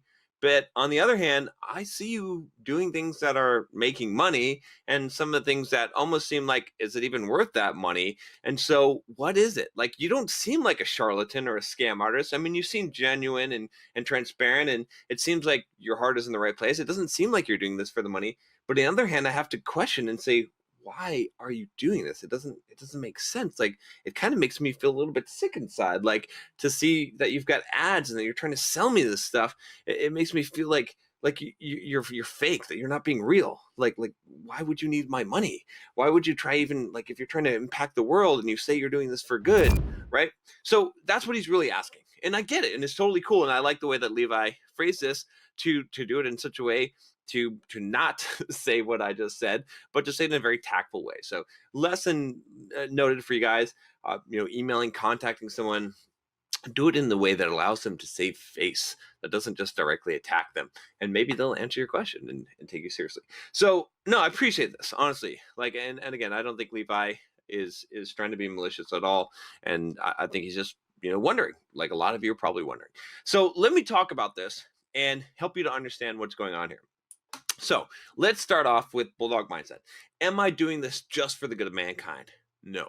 Okay. And let me tell you why. Because I don't care about all of mankind. Honestly, I am not a super altruistic person. I give, I donate, I help people in need. I've done a lot of things for people. Okay. And I continue to. But I don't care about just random Joe. I don't feel an obligation to make the world a better place in that aspect, right? I want to contribute, but what I do care about is you. Okay, now, and I mean this. Okay, I care about you specifically, those of you that are watching these videos that want to improve and change your lives. Okay, because you're like me, some of you, right? I was like that. I was in the place. I was lazy. I was fat. I was unmotivated. I had social anxiety, so many fears, so many weaknesses, so emotionally unsound and unable to control my emotions. And I did not have a stoic bone in my body. Okay. And I suffered. I suffered greatly because of that. And so part of me really wants to help you specifically to overcome those things, to become stronger, to see what you're capable of, and that makes me feel good inside, honestly, to see people, to inspire people. Okay, I love to know that that's what I'm doing, that I'm making that impact on the world, on people, on society, on you guys, really, not society and the world in general, because they're not going to give a fuck, they're never going to understand this. Okay, but you can change your life profoundly. So that's one thing. Okay, now there's other elements of this. Okay, I'm doing this for me. What do I mean by I'm doing this for me? I enjoy this. I like making YouTube videos. I like hearing myself talk. I'm not even being facetious. I do. I like learning, and I feel like I get wiser when I dispense wisdom. When I have to organize my thoughts and tell you something like this, I feel like I improve myself. This is part of it. When I have to put myself out there and make these videos and do some of these harder videos and think about things and become a philosopher, right? Because to make these videos and to tell you what do I think about all these questions in life, it requires me to go down deep into my brain and to think about things and to actually develop my own philosophy, because I have a reason to do that. So there's a selfish element, if you will, of my own personal development and growth, and that I just like this, so that I feel like this is my purpose, and I want to live out my purpose. In addition, I enjoy growing in business and making more money and achieving higher goals. Okay, I want to sell products. I want to make money off of the YouTube channel. Okay, I want to have a business that's successful. There's no greater pride, I think, honestly, like for you guys, that haven't ever sold something on the internet, haven't actually ever, like, it doesn't have to be on the internet, just built something with your own hands and made that money. It's different than getting a paycheck. It is totally different than getting a paycheck. I remember when I was getting paychecks, I was getting six-figure salary, and I had sold my first $5 thing on the internet. And that $5 thing that I created from my website all on my own was more exciting than the paycheck I got, because there's a feeling of being a self-made man, of making your own money. Okay. And so if I can do that by helping people, by living my purpose, man, that is the perfect combination. Not to say that every single day I wake up and I want to just create videos and do Bulldog Mindset stuff, but part of the incentive is that I'm growing, because I'm creating my empire. I'm growing my empire. I'm growing this brand. Okay, I'm making money. I'm selling products. I feel good doing that, creating some value in the world and getting paid for the value that you create. That is one of the best feelings that you can have in the world. Okay, to be totally honest and transparent with you, I like the money. But I'm not. Again, I am not a huge spender of money. Right? You guys have seen my videos. You saw that video I did on when I finally bought a BMW. And again, I could have afforded a car that was probably like $300,000 or $400,000, but I didn't buy that because what am I going to do with that? Honestly, like I live pretty meagerly. Like I just want to have like some good technology, and I don't know, what do I spend money on? I want to be able to travel, do whatever I want to do. And I don't even really stay at super nice hotels. I could every once in a while, I do. So, what would I do with all that money? It's not about that. It's about the freedom that it represents.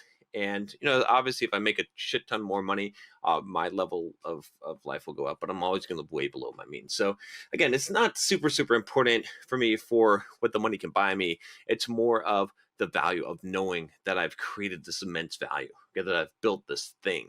And the money also helps to build the thing, right? The more revenue that I make with the business, the more I can do cool shit. Like, I don't know if you saw those videos I did, check them out if you haven't, with me interviewing Dan Locke, right? I flew up there to Vancouver. I flew up on my own dime, okay? And I went up there and I stayed up there. And without the money that I was making from the business, I wouldn't be able to do that. That was a pretty fucking cool thing. I love that. That was awesome.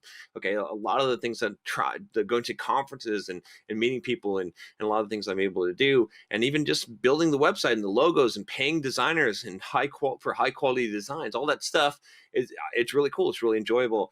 And to be able to have my videos edited by someone as awesome as Rodrigo, who does an awesome job, right? I need money to pay him to be able to do that. And so, that's part of it as well. So When you look at this, again, I'll wrap this up here in a second, but there's multiple aspects to it. And you have to understand this. I think about people as well, right? When you look at someone, you say, "Oh, he's selling something. He's trying to sell me something." You can't just take it at that, okay? Because there's multiple aspects to it, right? Like I said, I'm telling you honestly, like I don't know what the fuck I would be hiding here. I'm selling you shit. I want you to buy the shit that I am selling you. A lot of the videos I create or the emails that I send you, okay, are for the purpose of selling you something. Okay, I'm being honest with you. I'm telling you. Why? Because I'm a businessman, because I'm an entrepreneur, because I sell. Because that's the purpose. A business exists to do that. But it also exists to serve a purpose. Okay. And the purpose is the message, right? I'm teaching you how to be a bulldog. There is immense value in developing the bulldog mindset. Okay. A lot of the content is free. You can watch these videos for free. Maybe you say you're paying with it by watching some of the ads. Fine. I don't care. But it's pretty much free. Okay. And I give you tons of free content. I produce a ton of free content, but I do charge for some stuff because I am building a business. And it's exciting. It's awesome. Like if you haven't earned $1 online, I mean, go and earn it and see how that feels. It's awesome. It's great. So when you see someone selling something, again, don't assume that they only have noble, reasons. And I think a lot of people that sell online or build businesses, they try to say that it's only noble reasons why they do it. And that's bad. That's not good because they don't need to. They can just be honest. They can just say, look, I love doing this. I love to build a business that creates value for people, that helps people, that serves the purpose that I want to serve, but also makes money. I like to be free. I like to have my freedom. All right. I like to be able to grow and to grow as a person and develop myself. And so that's where it comes down to, guys. This is really what it comes down to. And, I honestly, like I said, I don't have much to hide here. I mean, what can I say? Like this is why, and it makes sense to me. But I can see that again. I would say what I was going to say before, which is you can't just split someone up, and you can't say this person's good or this person's bad, or their motives are good or bad. There's a lot of reasons why people do things. Okay, and we're all going to be motivated by multiple motivations, and so I don't know what I would say. I would say, like, as far as like developing the bulldog mindset and how this applies to you is don't just think that you have to do things for the good of mankind. There's no reason why, right? You do things because they're your purpose, because it's what you want to do with your life. And when you create value, there is nothing wrong with getting value back from that, okay? You should try to create more value than you receive, because by doing so, you will grow and expand and you'll reach more people and you'll be more successful. Okay. It's a really hard bargain to bargain 1 for 1. If you can give 5 and get 1, it's great because you're creating that 5 from within you. You're creating that value. Okay. So that always makes it easier. In this video, we're going to be talking about something I call the $50 rule. I used to call this the $5 rule, and you can modify this to your own liking. I'm going to tell you what that is, how that can save you a huge amount of time, a lot of headaches and decision making, and why I just spend $50 without thinking, and that actually makes me more money. The $50 rule for me basically goes like this. If there's some decision about something and the amount of money in concern is less than $50 or less, I don't care. I don't make the decision. I just spend the $50. I don't choose between two things. Let's say that there's a coupon for something, okay? And the coupon is less than $50 off. I ignore the coupon. I throw it away. I don't save it. I don't do anything with it. If it's not going to save me more than $50, I don't even spend the time to think about it. I just throw it in the fucking trash can. Let's say that there's a choice between 2 rental cars, okay? And one of them is $150 and the other one is $175. I just pick whichever one I want. I don't care about the money, okay? Because there's only a $25 difference. If there's 2 flights, the same thing, all right? Any kind of decision, if I'm going to go to a restaurant to eat and I'm wondering what to order and I look at the prices on the menu, if they're less than $50 in difference, just order whatever the fuck that I want. If I'm trying to decide if I want to spend this money or not, if it's less than $50, I just say go for it and spend it. Okay, that's the $50 rule. All right, it means making no decisions about any kind of financial matter that is less than $50. It depends on how much money you're making, right? How much is that worth to you, and how much is your time worth, right? At this time in my life, I'm a multi-millionaire, okay? I have a lot of passive income coming in every single month. I bill hourly. If you were to pay for my hourly time, my coaching clients pay a minimum of $1,500 an hour for my time, okay? That's what my bill rate is. And so based on that, I don't want to spend very much time at all trying to save $50. Like, it just doesn't make sense from a return perspective. So depending on where you're at in life, you may have this rule at a certain level. Time and mental energy are more valuable than money, okay? Because I use my time and I use my mental energy to make money, okay? And a lot of times to make money that is passive in nature, that returns multiple times, okay? Whereas when you make decisions about spending money, okay, there's a couple things you can do. One of them is you can waste time, right? So take the coupon clipping or the comparing gas prices. One of my favorite ones that people do that is completely stupid, okay, is comparing gas prices to figure out where gas is cheaper, okay? Now, if you live in the US here, I don't even know what the fucking price of gas is, and I'll tell you why, is because I'm never going to make the decision not to fill up my car, and I'm not going to make the decision to drive somewhere else to get gas at a cheaper price. Maybe somewhere you can get gas for 20 cents a gallon cheaper. Okay, how many gallons are you putting in your fucking car, right? You're putting in, let's say, 10 gallons. I don't know, maybe you have a 20-gallon tank. If you're putting in 10, okay, you're talking about saving $2. If you're putting in 20 gallons, you're talking about saving $4, okay? Even if you doubled that and said, oh, John, it's like 40 cents a difference, which I'm pretty sure it's not, but let's say, then at the maximum case, you'd be saving $10, okay? How much effort are you going to go through? How much time are you going to waste to save $10? Even if you work at McDonald's, okay, it's probably not going to be worth your time to try and save what realistically is going to be $2. And there's a ton of things like that, okay? Just clipping a coupon, deciding to go somewhere to eat where you drive somewhere further because you've got a $2 coupon in your pocket, okay? Whatever that is, where you're trying to save that money, going to a different store because they have it cheaper, getting something on sale because it's $5 cheaper or $10 cheaper, or filling out a fucking rebate form to get $10 back on something you purchased, okay? Waste of fucking time. All of these little decisions that you make end up wasting time. Clipping coupons, going through the paper and actually spending the time to clip the coupons. How many dollars are you actually going to save from those coupons, okay? And how much time are you going to spend to actually clip those coupons, all right? But it's not just time, it's the mental energy. In fact, that is probably more important, right? Because when you make these decisions, okay, and you spend this time and you stress over this, oh, this gas is cheaper here, or when you say, oh, you know, this shirt was on sale here, or this is 25% off, or I should wait till they have this sale, okay, unless it's a large amount of money we're talking about here, whatever your threshold is. Like I said, I've got the $50 rule, but maybe you have the $5 rule. At the minimum, everyone should have the $5 rule. That you should absolutely have that. Maybe you're at 20. Whatever it is, that mental energy that you spend, okay, you can't get that back. It's a waste. Think about all the decisions you make based on money, right? When you go to a store and you decide whether to purchase something, okay? When you look at coupons, when you go to a restaurant, okay? When you even argue about the bill because they overcharge you for something. I've got right here, check this out. Okay, I've got a brand new 5-port hub, okay, or switch here that I ordered from Amazon. I paid like, I don't know, $15 or $20 for it. I found out I don't actually need it, and I have it right here, but I'm gonna toss it in the trash because I'm not gonna return it. I'm not gonna waste the fucking time. $50 rule, no point, okay? Decisions deplete willpower. This is the other really important thing to understand.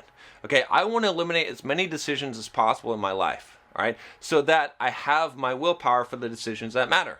Okay, when I'm trying to choose to do something really, really difficult or to focus, all right, I want to have as much willpower in my reserve as possible. Okay, if I'm constantly making financial decisions, I'm going to have a lot less willpower. I'm going to make poor decisions as well. And a lot of these decisions don't matter. Okay, and the whole point of this is that you make a lot of financial decisions. Okay, and you make a lot of decisions that are under $5 in importance, okay? And it depends on where you're at in life, because if we add this up, right? Let's say, how many $5 decisions do you make, you know, per, let's say, a year, okay?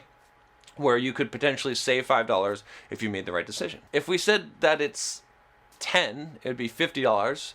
But let's be aggressive and say it's 100. That's $500. Okay. All of those decisions you're making, right, for the whole entire year. Imagine how much better your life would be if you didn't make any of those decisions. You didn't fret about any of that stuff.